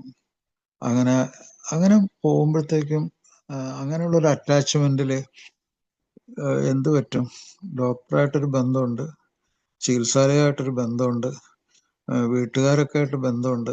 അങ്ങനെയുള്ള എല്ലാവരും കൂടിയുള്ളൊരു ബന്ധത്തില് ഈ സൂക്കേടിന് വളരെയധികം മാറ്റങ്ങൾ സംഭവിക്കും. ക്രിമിനാലിറ്റി കുറയും. ഇങ്ങനെയുള്ള ഒരു സമൂഹത്തിലെ അറിവ് നേടി അതിൽ കൂടി മുന്നോട്ട് പോകുന്ന ആളുകൾ, ഇതിൽ രക്ഷപ്പെട്ട ആളുകളുടെ അറിവും കൂടി ചേർന്ന് ഒരുമിച്ച് പ്രവർത്തിക്കുമ്പോൾ ക്രിമിനാലിറ്റി കുറയുമെന്നാണ് WHO പറയുന്നത്. അപ്പോൾ അവർക്ക് കൊടുക്കേണ്ട അവസാനത്തെ ഒരു ഉപദേശം എന്താണ്? ഉപദേശമല്ല, ഒരു പ്രവൃത്തിയാണത്. അതാണ് ലാസ്റ്റ് വേർഡ്. ലോകാരോഗ്യ സംഘടന അവർക്ക് രക്ഷപ്പെടാനുള്ള ഏറ്റവും നല്ല അവർ സ്വയം രക്ഷിക്കണം. സെൽഫ് കെയർ എന്നാണ് പറഞ്ഞേക്കുന്നത്. Self care. അവർ സ്വയം രക്ഷപ്പെടുത്തണം. അവരെ രക്ഷപ്പെടുത്താനായിട്ട് അവരുടെ ബുദ്ധിയും അവരുടെ വിശ്വാസം, ശുഭാപ്തി വിശ്വാസമാണ് മുന്നോട്ട് നയിക്കേണ്ടത്. അവർക്ക് വേണ്ടത് അതാണ്. സ്വയം രക്ഷിക്കുക. സ്വയം രക്ഷിക്കാൻ വേണ്ടി അവരെന്ത് ചെയ്യേണ്ടത്? എയുടെ പ്രോഗ്രാം അനുസരിച്ച് വിട്ടുനിൽക്കൽ.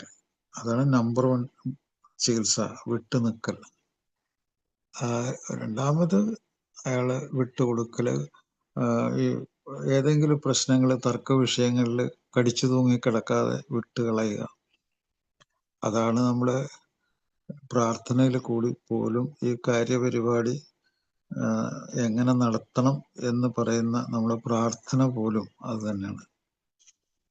ആ പ്രാർത്ഥനയിൽ 2-3 കാര്യങ്ങൾ വളരെ പ്രസക്തമാണ്. ഈ ലോകത്തില് അതിജീവനം എന്ന് വെച്ചാൽ നിത്യജീവിതം നടത്തിക്കൊണ്ടു പോവുക.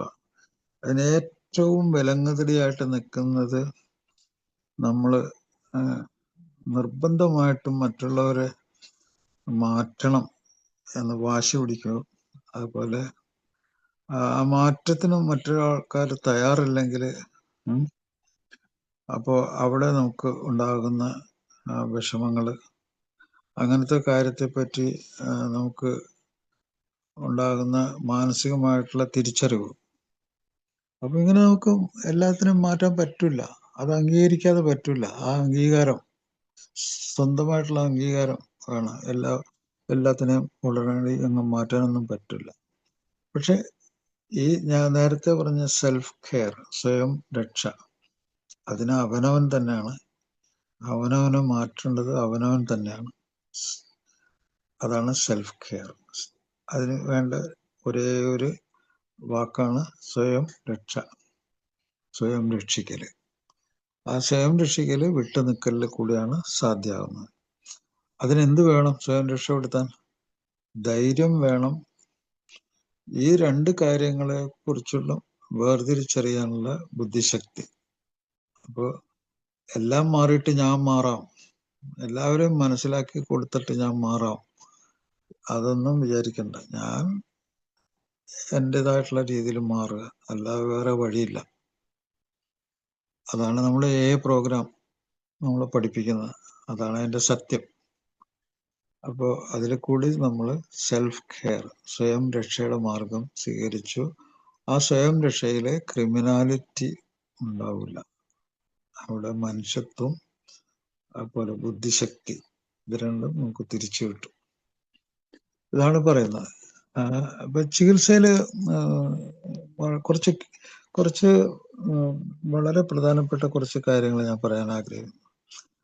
പല ആളുകൾക്കും വിട്ടുനിൽക്കൽ വന്നു കഴിഞ്ഞാൽ പോലും മദ്യത്തോടുള്ള ആർത്തി കുറയ്ക്കാൻ വേണ്ടി ഔഷധ ചികിത്സയുണ്ട്. പലതരം മരുന്നുകളുണ്ട്. അതിൽ ഇപ്പോൾ ഉദാഹരണത്തിന് ഡൈസൾഫറാം എന്ന് പറഞ്ഞ മരുന്ന് കുറേ നാൾ കഴിച്ചു കഴിഞ്ഞാൽ അതിനോടൊരു വിരോധം ഉണ്ടാക്കും. പിന്നെ നാൾട്ടിമ, ഈ മരുന്നൊക്കെ ഞാൻ എൻ്റെ പല സുഹൃത്തുക്കൾക്കും കുറിച്ച് കൊടുത്തിട്ടുണ്ട്. വളരെ ഇഫക്റ്റീവായിരുന്നു. നാൾട്ടിമ എന്ന് പറഞ്ഞ മരുന്ന്, അത് ഉപയോഗിച്ച് കഴിഞ്ഞാൽ നമുക്ക് ആർത്തി കുറയ്ക്കാൻ പറ്റും. ഇതോടൊപ്പം തന്നെ സിഗരറ്റ് വലി ഉണ്ടെങ്കിൽ ആ സിഗരറ്റ് വലി നിർത്തിയേ പറ്റൂ. കാരണം സിഗരറ്റ് ഏറ്റവും ഹൈലി അഡിക്റ്റീവ് ആയിട്ടുള്ള സാധനമാണ്. അതിനേക്കാൾ ഏറെ അത് നമ്മുടെ ഈ കേന്ദ്ര നാഡീവ്യൂഹത്തിൽ മാത്രമല്ല, ഈ കേന്ദ്ര നാഡീവ്യൂഹം നിയന്ത്രണത്തിന്റെ കീഴിലുള്ള ഓട്ടോണോമിക് നെർവസ് സിസ്റ്റം എന്നൊക്കെ പറയും. അപ്പൊ നമ്മുടെ രക്തക്കുഴലുകളുടെയൊക്കെ അത് വികാസം, ചുരുങ്ങല്, രക്തക്കുഴല് വികസിച്ചു കഴിഞ്ഞാൽ രക്തം കൂടുതലോടും, രക്തക്കുഴല് ചുരുങ്ങിക്കഴിഞ്ഞാൽ രക്തോട്ടം കുറയും. ഇത് രണ്ടും നിയന്ത്രിക്കുന്ന ഞരമ്പുകൾക്ക് മുകളിൽ ഈ ടൊബാക്കോ, പുകയില, അതിൽ നിക്കോട്ടിൻ പ്രവർത്തിക്കും. അതുകൊണ്ട് പുകയില ഉപയോഗിക്കുന്ന ആളുകൾക്ക്, സിഗരറ്റ് ഉപയോഗിക്കുന്ന ആളുകളുടെ ഏറ്റവും വലിയ രോഗം എന്ന് വെച്ചാൽ ഹാർട്ടിന് അസുഖം വരലാണ്, ഹൃദ്രോഗം. ആ ഹൃദ്രോഗം വന്നിട്ടുള്ള പെട്ടെന്നുള്ള മരണം വളരെ കൂടുതലാണ്. അതുപോലെ മദ്യവും പുകയിലയും തമ്മിൽ ഒരുമിച്ച് ഉപയോഗിക്കുന്ന ആളുകൾക്ക് ഒന്ന് നിർത്തിക്കഴിഞ്ഞാൽ മറ്റത് കൂടുതലാവും. മദ്യം നിർത്തി പുകയില ഉപയോഗിക്കുന്നത് കൂടുതലാവും.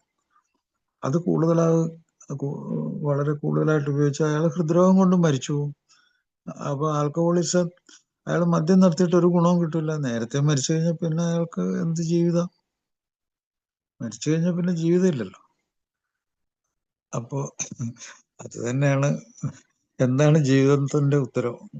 എന്താണ് ജീവിതം എന്ന് ചോദിച്ചു കഴിഞ്ഞാൽ ഷ്രോഡിംഗറിന്റെ ഏറ്റവും നല്ല ഉത്തരത്തിന്റെ തുല്യമായിട്ടുള്ള നമുക്ക് അനുഭവം ഉണ്ടാക്കി തരുന്ന വേറൊരു ഉത്തരം ഇല്ല.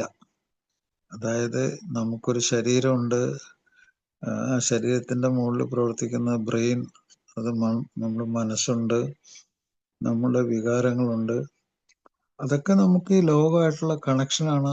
അതിനെ നമുക്ക് ആ സമയത്ത് മാത്രമേ നമുക്ക് ഫീലിംഗ് ഉണ്ടാവുള്ളൂ, സ്നേഹം അനുഭവിക്കാൻ പറ്റുള്ളൂ, ആ സമയത്ത് പറ്റുള്ളൂ. അങ്ങനെ ജീവിച്ചിരിക്കുന്നു നമ്മള്. അങ്ങനെ ജീവിച്ചിരിക്കുന്ന നമ്മള് മരിക്കാതിരിക്കാൻ വേണ്ടിയാണ് നമ്മുടെ ശരീരം പ്രവർത്തിച്ചുകൊണ്ടിരിക്കുന്നത്. ശരീരം എപ്പോഴും നിയന്ത്രണത്തിന്റെ പാതയിലാണ്. നേരെ മറിച്ച് അയാൾ മദ്യവും മറ്റു ലഹരി വസ്തുക്കളും കഴിക്കുകയാണെങ്കിൽ ശരീരത്തിന് ആ നിയന്ത്രണം പെട്ടെന്ന് നഷ്ടപ്പെടും. അപ്പൊ അതോടുകൂടി അയാൾ പോകുന്ന വഴി ഏതാണ്? മരണത്തിലേക്കുള്ള ഒരു വഴിയിൽ കൂടെ അയാൾ പോകുന്നത്. ശരീരവും മനസ്സും അതിലും ബ്രെയിനും ചെയ്യുന്ന എന്താണ്? ജീവിതത്തിലേക്ക് അയാളെ ക്രമമായിട്ട് കൊണ്ടുവന്ന് നിലനിർത്തി കൊണ്ടുപോകും. മറ്റത് അയാൾ പെട്ടെന്ന് ചീഞ്ഞു നാറുന്ന അവസ്ഥയിലേക്ക് കൊണ്ടുപോകുക. എന്ന് വെച്ചാൽ മരിച്ചു കഴിഞ്ഞാൽ ഉടനെ ശരീരം ചീഞ്ഞ് അഴുകുമല്ലോ, ആ അവസ്ഥയിലേക്ക് കൊണ്ടുപോവാണ്. അപ്പൊ എത്രമാത്രം ഒരു വിരോധാഭാസമാണെന്ന് നോക്കുക. അപ്പൊ ഇവിടെ പ്രോഗ്രാം പറയുന്നത് എന്താണ്? നമ്മളെ സ്നേഹിക്കുക, നമ്മളെ സ്നേഹിക്കുക. അപ്പോൾ നമ്മള് ശരീരത്തെ നമ്മൾ സ്നേഹിക്കും, നമ്മുടെ മനസ്സിനെ നമുക്ക് സ്നേഹിക്കും, അത് തന്നെയുള്ള മറ്റ് ജന്തുക്കളെ നമ്മൾ സ്നേഹിക്കും. അങ്ങനെ നമ്മൾ ചില മതങ്ങളൊക്കെ പറയുന്നുണ്ട്. ആ മതങ്ങള് ശൂന്യതാവാദം എന്നാ പറയണേ. ശൂന്യതാവാദം, ഒന്നുമില്ല, ശൂന്യതയാണെന്ന്. അതിന്റെ കാരണം എന്താണ്? ബന്ധങ്ങളില്ലെങ്കിൽ ശൂന്യതയാണ്. ബന്ധങ്ങളിൽ കൂടിയാണ് മനുഷ്യര് അവർക്ക് എന്തെങ്കിലും ഉണ്ടാകുന്നത്. ഈ ലോകത്ത് മറ്റുള്ളവരുള്ളത് കൊണ്ടാണ് നമ്മളുള്ളത്, ജീവിച്ചിരിക്കുന്നത്. അവരില്ലെങ്കിൽ ശൂന്യതയാണ്. അപ്പോൾ എല്ലാ മനുഷ്യരും, എല്ലാ ജീവികളും, ഈ ഭൂമി ഉൾക്കൊള്ളുന്ന എല്ലാം നമുക്ക് ഉണ്ട്. അത് ഇല്ലെന്ന് വിചാരിക്കുന്ന ഒരു ശൂന്യതാവാദം, അത് തിരിച്ചാണ് നമ്മൾ പറയേണ്ടത്. ശൂന്യത പാടില്ല, നമുക്കെല്ലാം ഉണ്ട് എന്നുള്ളത് അതിലേക്ക് മനസ്സിലാക്കണം. പുറമേ നമ്മൾ നോക്കുമ്പോൾ എല്ലാം ശൂന്യമാണെന്ന് നോക്കുമ്പോൾ നമ്മളും മറ്റുള്ളവരും ഉണ്ട്. അതുകൊണ്ടാണ് നമ്മൾ ജീവിച്ചിരിക്കുന്നത്. അപ്പൊ ഇതാണ് ഏറ്റവും പ്രധാനപ്പെട്ട ഒരു തത്വമാണത്. അതുകൊണ്ട് ഉപദ്രവങ്ങൾ പാടില്ല, വാക്കുകൊണ്ടും നോക്കുകൊണ്ടും. ഉപദ്രവങ്ങളാണ് ക്രിമിനാലിറ്റി. അപ്പൊ ആ ഉപദ്രവങ്ങളിൽ നിന്ന് വിട്ടു നിൽക്കാനാണ് WHO അവിടെ എഴുതി വെച്ചേക്കുന്നത്. ക്രിമിനാലിറ്റി ആൻഡ് ഡ്രഗ്സ്, അവിടെ അവരുടെ ഓഫീസിൽ എഴുതി വെച്ചേക്കാണ്. ക്രിമിനാലിറ്റി ആൻഡ് ഡ്രഗ്സ്, അതിൽ നിന്ന് രക്ഷിക്കൂ, ലോകത്തെ രക്ഷിക്കൂ. അപ്പൊ ഒരിക്കൽ കൂടി ഈ പ്രോഗ്രാം കേട്ട സുഹൃത്തുക്കൾക്കൊക്കെ ഇന്നത്തെ ഈ പ്രോഗ്രാം. ഞാൻ വളരെ ലളിതമായിട്ടാണ് കാര്യങ്ങളൊക്കെ പറഞ്ഞത്. ആർക്കെങ്കിലും എന്തെങ്കിലും ബുദ്ധിമുട്ടുണ്ടെങ്കിൽ, മനസ്സിലാക്കാൻ ബുദ്ധിമുട്ടുണ്ടെങ്കിൽ അത് പറയുക. ഒരിക്കൽ കൂടി എല്ലാവർക്കും നന്ദി പറഞ്ഞുകൊണ്ട് നിർത്തുന്നു. Thank you.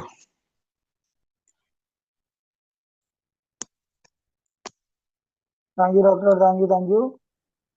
പ്രിയപ്പെട്ട സുഹൃത്തുക്കളെ, ഡോക്ടർ ലൈനിലുണ്ട്. നമ്മൾ ഇത്ര നേരം സംസാരിച്ചതിനെ കുറിച്ച് എന്തെങ്കിലും ചോദിക്കാനോ പറയാനോ ഉണ്ടെങ്കിൽ നമുക്ക് ഒരു 20 മിനിറ്റും കൂടി ഉണ്ട്. Doctor sir ലൈനിലുണ്ട്.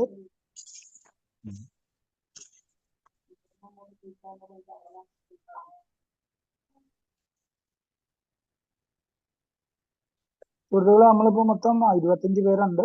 ആർക്ക് വേണമെങ്കിലും ചോദിക്കാം.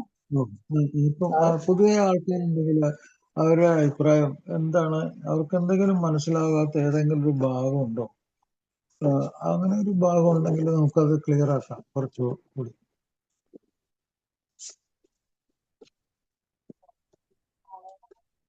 പല ആൾക്കാരും മദ്യത്തിലേക്ക് തിരിച്ചു പോകുന്നതിന്റെ ഒരു കാരണം ചില സംശയങ്ങള്. നമ്മൾ പറഞ്ഞു സെൽഫ് ഡൗട്ട് എന്ന് പറയും. അവനവനെ പറ്റി തന്നെ ചില സംശയങ്ങളുണ്ട്. ഞാനത് തിരിച്ചു വരാൻ, എനിക്ക് മദ്യത്തിൽ നിന്നും വിട്ടുനിന്ന് തിരിച്ചു വരവ് സാധ്യമാണോ എന്ന് സ്വയം ചോദിച്ചുകൊണ്ട് ഇങ്ങനെ സംശയിച്ചുകൊണ്ടിരിക്കുക. സംശയമാണത്. അങ്ങനെ ഈ സംശയം, നിരന്തരം സംശയത്തിന്റെ ഉള്ളില് അകപ്പെട്ട ഒരാൾക്ക് റിക്കവറി ഭയങ്കര ബുദ്ധിമുട്ടായിരിക്കും. എപ്പോഴും അയാൾക്ക് സംശയമാണ്, ഇല്ല ഞാൻ രക്ഷപ്പെടില്ല. അതിന്റെ കാരണം എന്താണ്? അതിന്റെ ഒരു പ്രധാന കാരണം എന്ന് വെച്ചാല് അയാള് ഈ ലഹരി വസ്തുക്കൾ ഉപയോഗിക്കുന്ന ആൾക്കാരുമായിട്ടുള്ള കോണ്ടാക്ട്, ആ സ്ഥലവുമായിട്ടുള്ള കോണ്ടാക്ട്, അതിൽ കൂടിയുള്ള യാത്ര, അതാണ് ഏറ്റവും പ്രധാനപ്പെട്ട സംഗതി. അയാളെ പ്രശ്നം ഉണ്ടാക്കുന്ന പ്രധാനപ്പെട്ട കാര്യം അതാണ്. അപ്പൊ അതൊക്കെ അയാളെ ശ്രദ്ധിക്കണം. നമ്മള് എപ്പോഴും ഒരു സംശയക്കാരനായി മാറും. നിരന്തരം ഈ മദ്യവും മറ്റു ലഹരികൾ ഉപയോഗിച്ചുകൊണ്ടിരിക്കുന്ന ആൾക്കാരുമായിട്ടുള്ള സമ്പർക്കം കൊണ്ട് തന്നെ നമുക്കിങ്ങനെ എപ്പോഴും ഒരു സംശയം, നമ്മളും രക്ഷപ്പെടാൻ സാധ്യതയില്ല, അങ്ങനെ ഒരു സംശയ ലോകത്തേക്ക് വന്ന അതിന് പകരം നമ്മൾ ഇതുമായിട്ട് ചേർന്ന് നിൽക്കണം. നമ്മളെ പ്രോഗ്രാമിലുള്ള ആളുകൾ, നമ്മളെ സഹായം തരുന്ന ആൾക്കാർ, അവരൊക്കെ ആയിട്ട് ചേർന്ന് നിൽക്കണം. പിന്നെ മറ്റൊന്ന്, ഈ എല്ലാം നഷ്ടപ്പെട്ടു, കംപ്ലീറ്റ് എനിക്കെല്ലാം നഷ്ടപ്പെട്ടു എന്നുവെച്ചാൽ മദ്യം മറ്റു ലഹരികൾ ഉപയോഗിച്ച് അതിന്റെ മാത്രം സന്തോഷം കണ്ടിരുന്ന ആളുകൾക്ക് നിർത്തിവെച്ചു കഴിഞ്ഞാൽ അവർക്ക് ആകപ്പാടെ പറയാനുള്ളത് പോയി, എല്ലാം പോയി, എല്ലാം നഷ്ടം. അയാളുടെ ശരീരം ബാക്കിയുണ്ട്, മനസ്സവിടെ ഉണ്ട്, അയാളുടെ കുടുംബമുണ്ട്. പക്ഷെ മദ്യം അഥവാ നിർത്തിവെച്ചു പോയാൽ എല്ലാം നഷ്ടപ്പെട്ടു പോയി. ഇങ്ങനത്തെ ചില തലതിരിഞ്ഞ ചില ആശയങ്ങളായിട്ട് മദ്യം ഇല്ലാത്ത ഒരു ജീവിതം, അതിനെപ്പറ്റി ആലോചിക്കാൻ പോലും പറ്റാത്ത ചില ആൾക്കാരുണ്ട്. അത് എന്ന് ഞാൻ പറയാണ്, പുതുമക്കാർക്ക് വേണ്ടി ഞാൻ പറയാണ്. പിന്നെ മറ്റൊന്ന്, ഈ വിട്ടുനിൽക്കാൻ കഴിയാത്തതിന്റെ ഒരു കാരണം എന്ന് വെച്ചാൽ അടിമത്വമാണ്. അടിമത്തം. ഒരാളൊരു അടിമയായി മാറി. എന്താണ് ഒരു അടിമ എന്ന് പറഞ്ഞാൽ? അടിമ എന്ന് പറഞ്ഞാൽ സ്വാതന്ത്ര്യം ഇല്ലാത്ത ഒരാള്. പലതരത്തിലുള്ള അടിമത്തമുണ്ട്. ശരീരത്തിന് സ്വാതന്ത്ര്യമില്ല. ശരീരത്തിന് ഇഷ്ടമുള്ള സ്ഥലത്തേക്ക് പോകാനോ ഇഷ്ടമുള്ള രീതിയിൽ പ്രവർത്തിക്കാനോ അങ്ങോട്ടും ഇങ്ങോട്ടും പോകാൻ സമ്മതിക്കില്ല. അയാൾ തടവിലാണ്. ശാരീരികമായിട്ട് സ്വാതന്ത്ര്യം നഷ്ടപ്പെട്ടു. മനസ്സെപ്പോഴും ഓടിയെത്തുന്നത് ഈ ഒരു ചിന്തയിലേക്കായിരിക്കും. അയാൾ ഉപയോഗിക്കുന്ന മദ്യം അല്ലെങ്കിൽ മറ്റു ലഹരി വസ്തുക്കൾ എന്താണോ അതിന്റെ ഉള്ളിലേക്ക് അത് ഉപയോഗിച്ച ആ കാര്യങ്ങൾ, അന്നേരം വന്ന ഇമോഷൻസ്, അതിലുള്ള ആസ്വാദനങ്ങൾ, അഭിനിവേശങ്ങൾ, അതൊക്കെ എപ്പോഴും ഇങ്ങനെ വേട്ടയാടിക്കൊണ്ടിരിക്കുകയാണ്. അപ്പൊ എന്തോ തൻ്റെ ജീവിതത്തിൽ ഒരു അത്ഭുതം നിറഞ്ഞൊരു സംഗതിയായിരുന്നു അതൊക്കെ. അത് നഷ്ടപ്പെടാൻ പറ്റില്ല, ഇങ്ങനെയൊക്കെയുള്ള തോന്നലുകളൊക്കെ ഉണ്ടാകും. അപ്പോൾ അവിടെ സൈക്കോളജിക്കലായിട്ട് മാനസികമായിട്ടുള്ളൊരു അടിമത്തം വരും. ശാരീരിക അടിമത്തം, മാനസിക അടിമത്തം. ശരിക്കും പറഞ്ഞാൽ ശാരീരിക അടിമത്തം അവസാനമാണ് വരുന്നത്, മാനസിക അടിമത്താണ് ആദ്യം വരുന്നത്. അപ്പോൾ ഈ കാര്യങ്ങൾ നമ്മൾ അറിഞ്ഞിരിക്കണം. നമ്മൾ സ്വതന്ത്രനായിട്ടുള്ളൊരു മനുഷ്യനായിട്ട് നമ്മൾ ജീവിക്കണം. അതിനുള്ളൊരു കാര്യമാണ് നമ്മൾ പറഞ്ഞത്. അപ്പോൾ നമുക്ക് നല്ല ഭക്ഷണം വേണം, നല്ല ഉറക്കം വേണം, നല്ല പോഷകാംശമുള്ള ഭക്ഷണങ്ങൾ കഴിക്കണം. മറ്റു രോഗങ്ങളുണ്ടെങ്കിൽ അവയൊക്കെ, ഇപ്പോൾ പല ആൾക്കും പ്രമേഹ രോഗം, രക്തസമ്മർദ്ദ രോഗം, ക്യാൻസറുകൾ, വയറ്റിലെ പുണ്ണ്, ലിവർ ഡിസീസസ്, കിഡ്നി ഡിസീസസ്, വളർച്ച, രക്തം കട്ടിപിടിക്കാതിരിക്കാൻ ഉള്ള കോശങ്ങൾ കട്ടിപിടിക്കാനുള്ള അവസ്ഥയില്ല, ആ കോശങ്ങൾ കുറഞ്ഞു, അപ്പോൾ ബ്ലീഡിങ് ഉണ്ടാകാൻ സാധ്യത. ഇങ്ങനെയൊക്കെയുള്ള അനേകം രോഗങ്ങൾ നമുക്ക് ഉണ്ടാകും. ആ രോഗങ്ങളൊക്കെ നമുക്ക് ചികിത്സിക്കാൻ പറ്റുന്നതെല്ലാം ചികിത്സിക്കണം. മദ്യം നിർത്തുന്നതോടുകൂടി നല്ലൊരു പ്രതിരോധമാണ്. അങ്ങനെ ആ രോഗങ്ങളൊന്നും കൂടുതലാവില്ല, കുറയുള്ളൂ. ഈവൻ കരൾ രോഗം വന്ന ആൾക്കാർക്ക് പോലും കൂടുതൽ കാലം ജീവിക്കാൻ പറ്റും.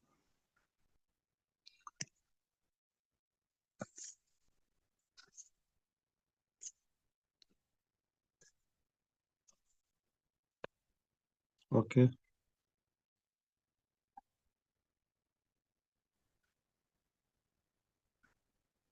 സുഹൃത്തുക്കളെ,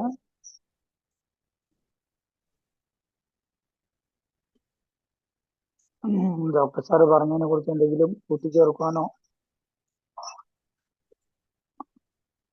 എന്തെങ്കിലും സംശയങ്ങൾ ചോദിക്കാനുണ്ടെങ്കിൽ നമുക്കൊരു 14 മിനിറ്റും കൂടി ഉണ്ട്. ഈ മിനിറ്റുകളുടെ ഇതല്ല, ഇത് ഒരു പേഴ്സണൽ പ്രശ്നം, ഒരു വ്യക്തിപരമായിട്ടുള്ളൊരു പ്രശ്നം. അത് പറയുമ്പോൾ മറ്റുള്ളവർക്ക് അത് ഗുണം ചെയ്യും. അതുകൂടാതെ തന്നെ അതൊരു അഭിപ്രായം മാത്രമല്ല, ഒരു അറിവ് കൂടിയാണത്. Thank you doctor.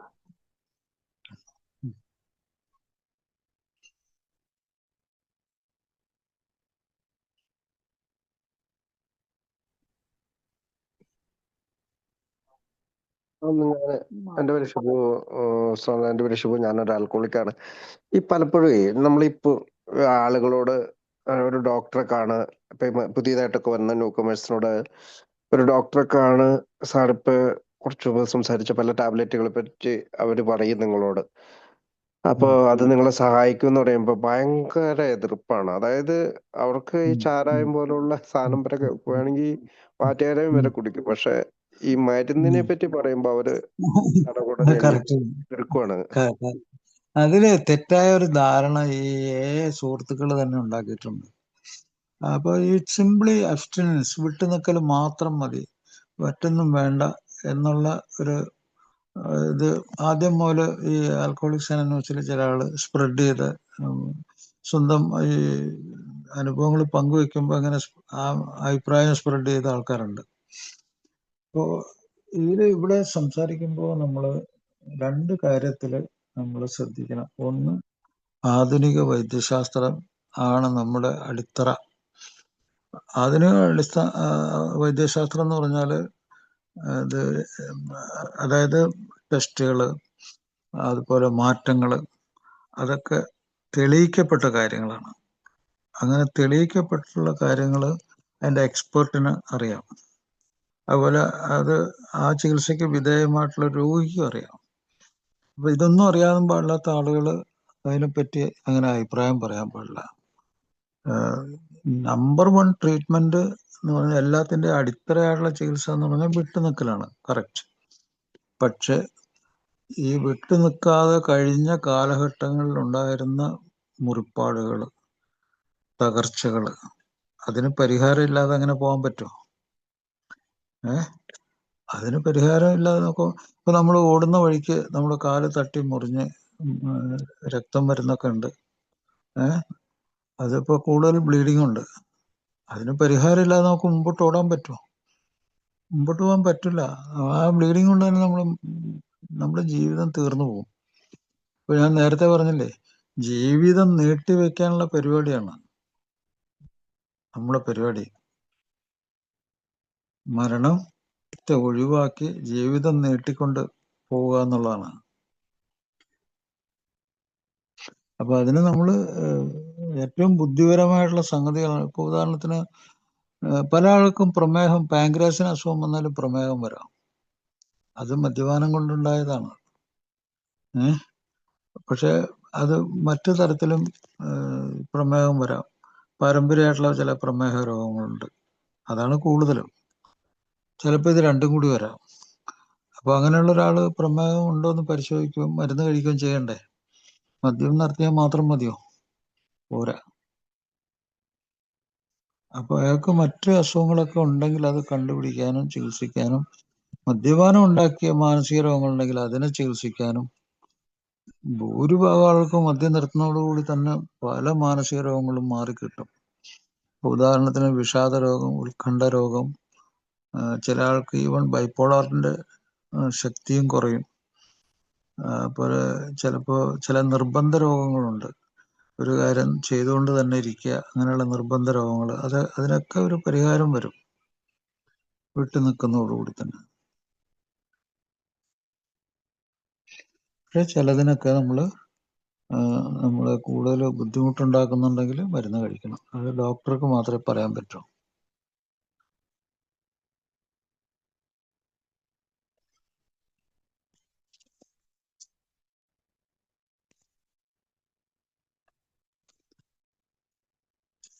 ചില ആൾക്കാർ ഇങ്ങനെ പറഞ്ഞ്, ഇപ്പൊ ഒരു കാര്യം ഞാൻ ഓർക്കുന്നുണ്ട്. ചില ആൾക്കാർ പറയുന്ന വെച്ചാല്, ഒന്നും ഉപയോഗിക്കരുതെന്ന് പറയാൻ ഒരു കാരണം, ഈ മദ്യം ആയിട്ട് ബന്ധപ്പെട്ടുള്ള ഔഷധങ്ങളുണ്ട്. പല ടോണിക്കുകളിലും മദ്യം ഉണ്ട്. അപ്പോൾ അത് ശരിയാണ്, ടോണിക്കുകൾ. അപ്പോൾ മദ്യം അതിൽ കണ്ടന്റിൽ മദ്യം ഉണ്ടോ ഇല്ല എന്നുള്ളത് അതിന്റെ കവറിൽ തന്നെ എഴുതി വെച്ചിട്ടുണ്ടാവും. ഈവൻ ടോണിക്കിൽ തന്നെ എഴുതി വെച്ചിട്ടുണ്ട് ആൽക്കഹോൾ ഫ്രീ എന്ന് പറഞ്ഞാൽ മദ്യം ഇല്ലാത്തത്. പിന്നെ ഹോമിയോ മരുന്നുകൾ, അത് മുഴുവനും ആൽക്കഹോളിലാണ് സസ്പെൻഡ് ചെയ്തിരിക്കുന്നത്. അത് കറക്റ്റാണ്. ഈ ഹോമിയോ മരുന്ന് കഴിച്ചാൽ ആൽക്കഹോളിന്റെ ടേസ്റ്റ് ഉണ്ടാവും. അപ്പോൾ അത് ഈവൻ ടേസ്റ്റ് മതി, സ്മെല്ല് മതി റിലാപ്സിലേക്ക് കൊണ്ടുപോകാനായിട്ട്. അത് കറക്റ്റാണ്, ഹോമിയോ മരുന്നുകള്. പക്ഷേ ഏറ്റവും കൂടുതൽ ഈ ആൽക്കഹോൾ ഉള്ളത് ഹോമിയോ മരുന്നിനേക്കാൾ കൂടുതൽ ആയുർവേദത്തിലാണ്. എന്ന് വെച്ചാൽ അരിഷ്ടത്തില് കോൺസെൻട്രേറ്റഡ് ആൽക്കഹോളാണ് ചേർത്തേക്കണം അരിഷ്ടത്തിൽ. ഒരിക്കൽ അരിഷ്ടം കഴിച്ച ആള് വീണ്ടും വീണ്ടും അരിഷ്ടം കഴിച്ചോണ്ടിരിക്കും. അതിന്റെ കാരണം അതിന്റെ ഉള്ളിലുള്ള ആൽക്കഹോൾ കണ്ടന്റ് ആണ്. അങ്ങനെ ഒരു അമ്മച്ചിക്ക് ലിവർ സിറോസ് കണ്ടുപിടിച്ച്, പോർട്ടൽ ഹൈപ്പർ ടെൻഷൻ, കരളിൽ വീക്കം കണ്ട്. അപ്പൊ ഞാൻ അത്ഭുതപ്പെട്ടു, ഈ അമ്മച്ചിക്ക് ഇത് എങ്ങനെ പറ്റി എന്ന്. അപ്പോഴാണ് അറിയുന്നത്, മൂപ്പത്തിയാർ രഹസ്യമായിട്ട് മദ്യം കഴിച്ചുകൊണ്ടിരിക്കുന്ന ഒരാളാണ്. വീട്ടിലിങ്ങനെ സ്ഥിരമായിട്ട് മൂപ്പത്തിയാർ ഇങ്ങനെ മദ്യം കഴിക്കുമായിരുന്നു. അങ്ങനെയാണ് ലിവറിന് അസുഖം വന്നത്. അതില് ഈ മദ്യം ഏത് തരത്തിലാണെന്നറിയോ? അരിഷ്ടത്തിന്റെ രൂപത്തിലായിരുന്നു കഴിച്ചിരുന്നത്. മൂപ്പത്തിയാർക്ക് അറിയായിരുന്നു ഈ അരിഷ്ടത്തിൽ മദ്യം ഉണ്ടെന്നുള്ളത്. അങ്ങനെ അത് അറിഞ്ഞുകൊണ്ട് തന്നെ മൂപ്പത്തിയാർ കഴിച്ചതാണ്.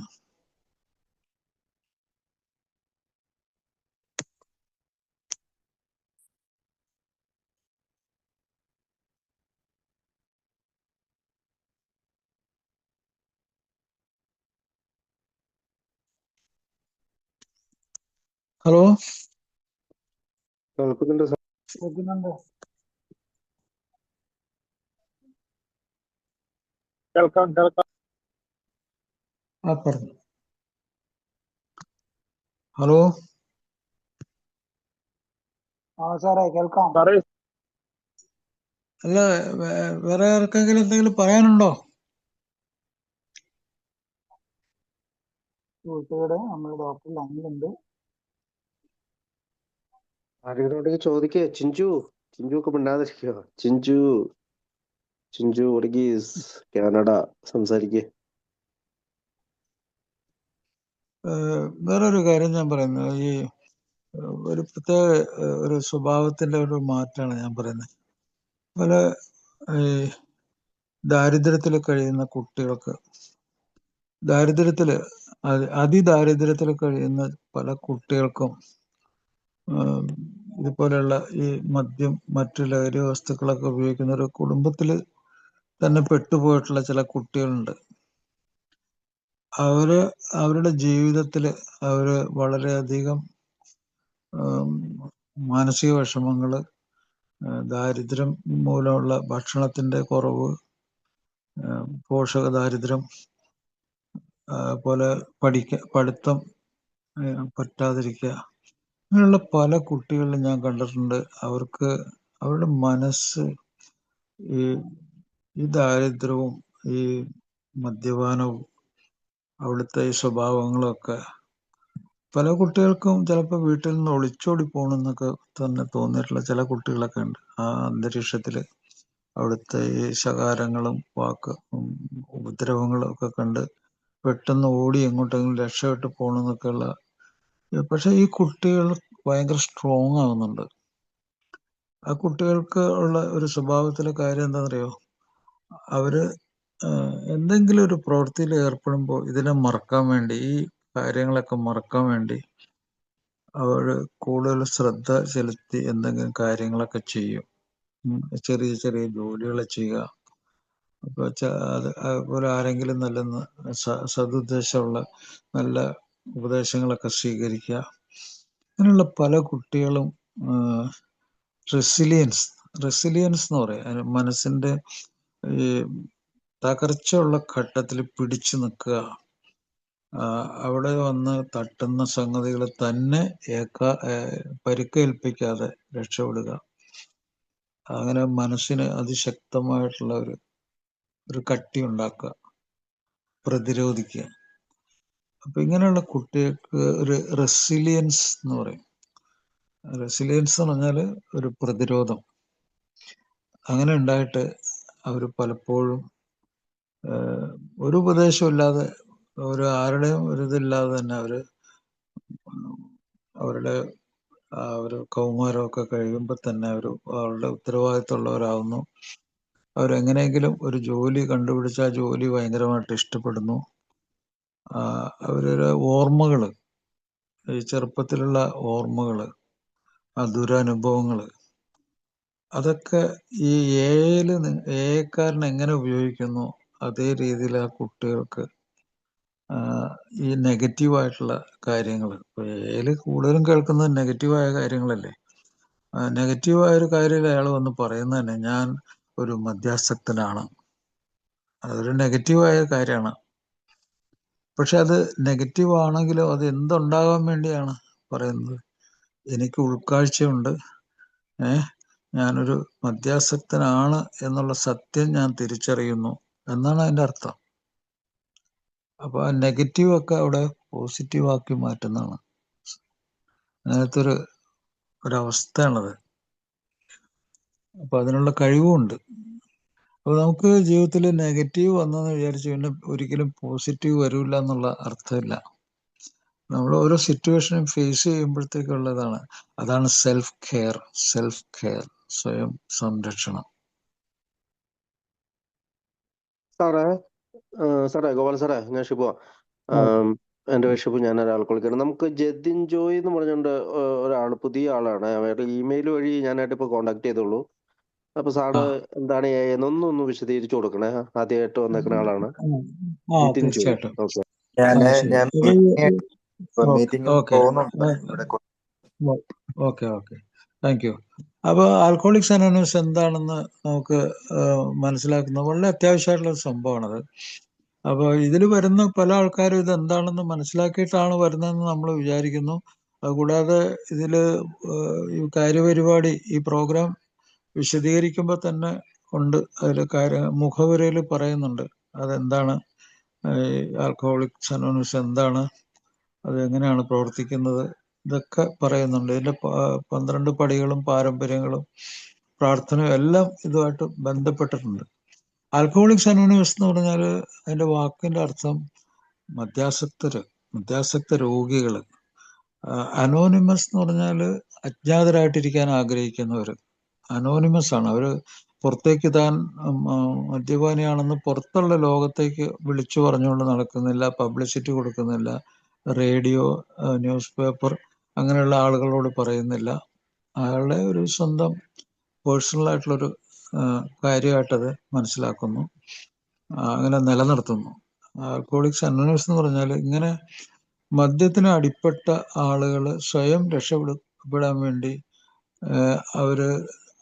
അവരുടെ ഈ രോഗങ്ങളുടെ കാര്യങ്ങളൊക്കെ, അവരുടെ ജീവിതാനുഭവങ്ങളൊക്കെ വിശദീകരിച്ചു. മദ്യത്തിൽ അല്ലെങ്കിൽ മറ്റു ലഹരിയിൽ കൂടിയുള്ള അവരുടെ ജീവിത അനുഭവങ്ങൾ അവർ വിശദീകരിച്ചപ്പോൾ അതിൽ ഒരു ഓപ്പൺ ആയിട്ടുള്ള ഒരു വിശദീകരണമാണ്, തുറന്ന മനസ്സാണ്. ഈ തുറന്ന മനസ്സെന്ന് പറഞ്ഞ അർത്ഥം നെഗറ്റീവായിട്ടുള്ള കാര്യങ്ങളും പറയും, പോസിറ്റീവായ കാര്യം അതിൽ എന്തൊക്കെ പഠിച്ചു, എന്തൊക്കെ അനുഭവിച്ചു, എന്തൊക്കെ അറിവുകൾ കിട്ടി, ഈ കാര്യങ്ങളൊക്കെ പറയുന്നതാണ് നമ്മൾ അനുഭവം പങ്കുവെക്കുക എന്ന് പറഞ്ഞാൽ.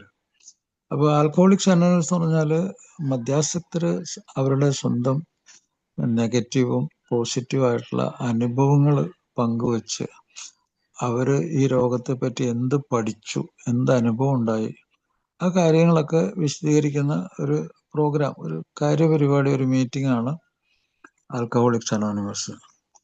അപ്പൊ ഇത് ലോകത്തിൽ സ്ഥാപിക്കപ്പെട്ടത് 1935 ജൂൺ 10 അപ്പൊ രണ്ടുപേരെങ്കിലും മിനിമം വേണമല്ലോ, പരസ്പരം പങ്കുവെക്കണം അനുഭവങ്ങൾ. അത് മിനിമം രണ്ടുപേര് തന്നെയാണ് അത് തുടങ്ങിയത്. അതിലൊന്ന് ഒരു പ്രശസ്തനായിട്ടുള്ള ആ കാലത്തെ ഒരു സർജൻ, ഡോക്ടർ ബോബ് എന്ന് പറയും. മറ്റ് ആള് അമേരിക്കയിലെ ഏറ്റവും കൂടുതൽ ധനമൊക്കെ ഉണ്ടാക്കിയ ആദ്യകാലത്തെ ഒരു ഷെയർ ബ്രോക്കറാണ്, ബിൽ വിൽസൺ. അപ്പൊ ഇവർ രണ്ടുപേരും കൂടി അവരുടെ അനുഭവങ്ങൾ പങ്കുവെക്കാൻ ഇടവന്നു.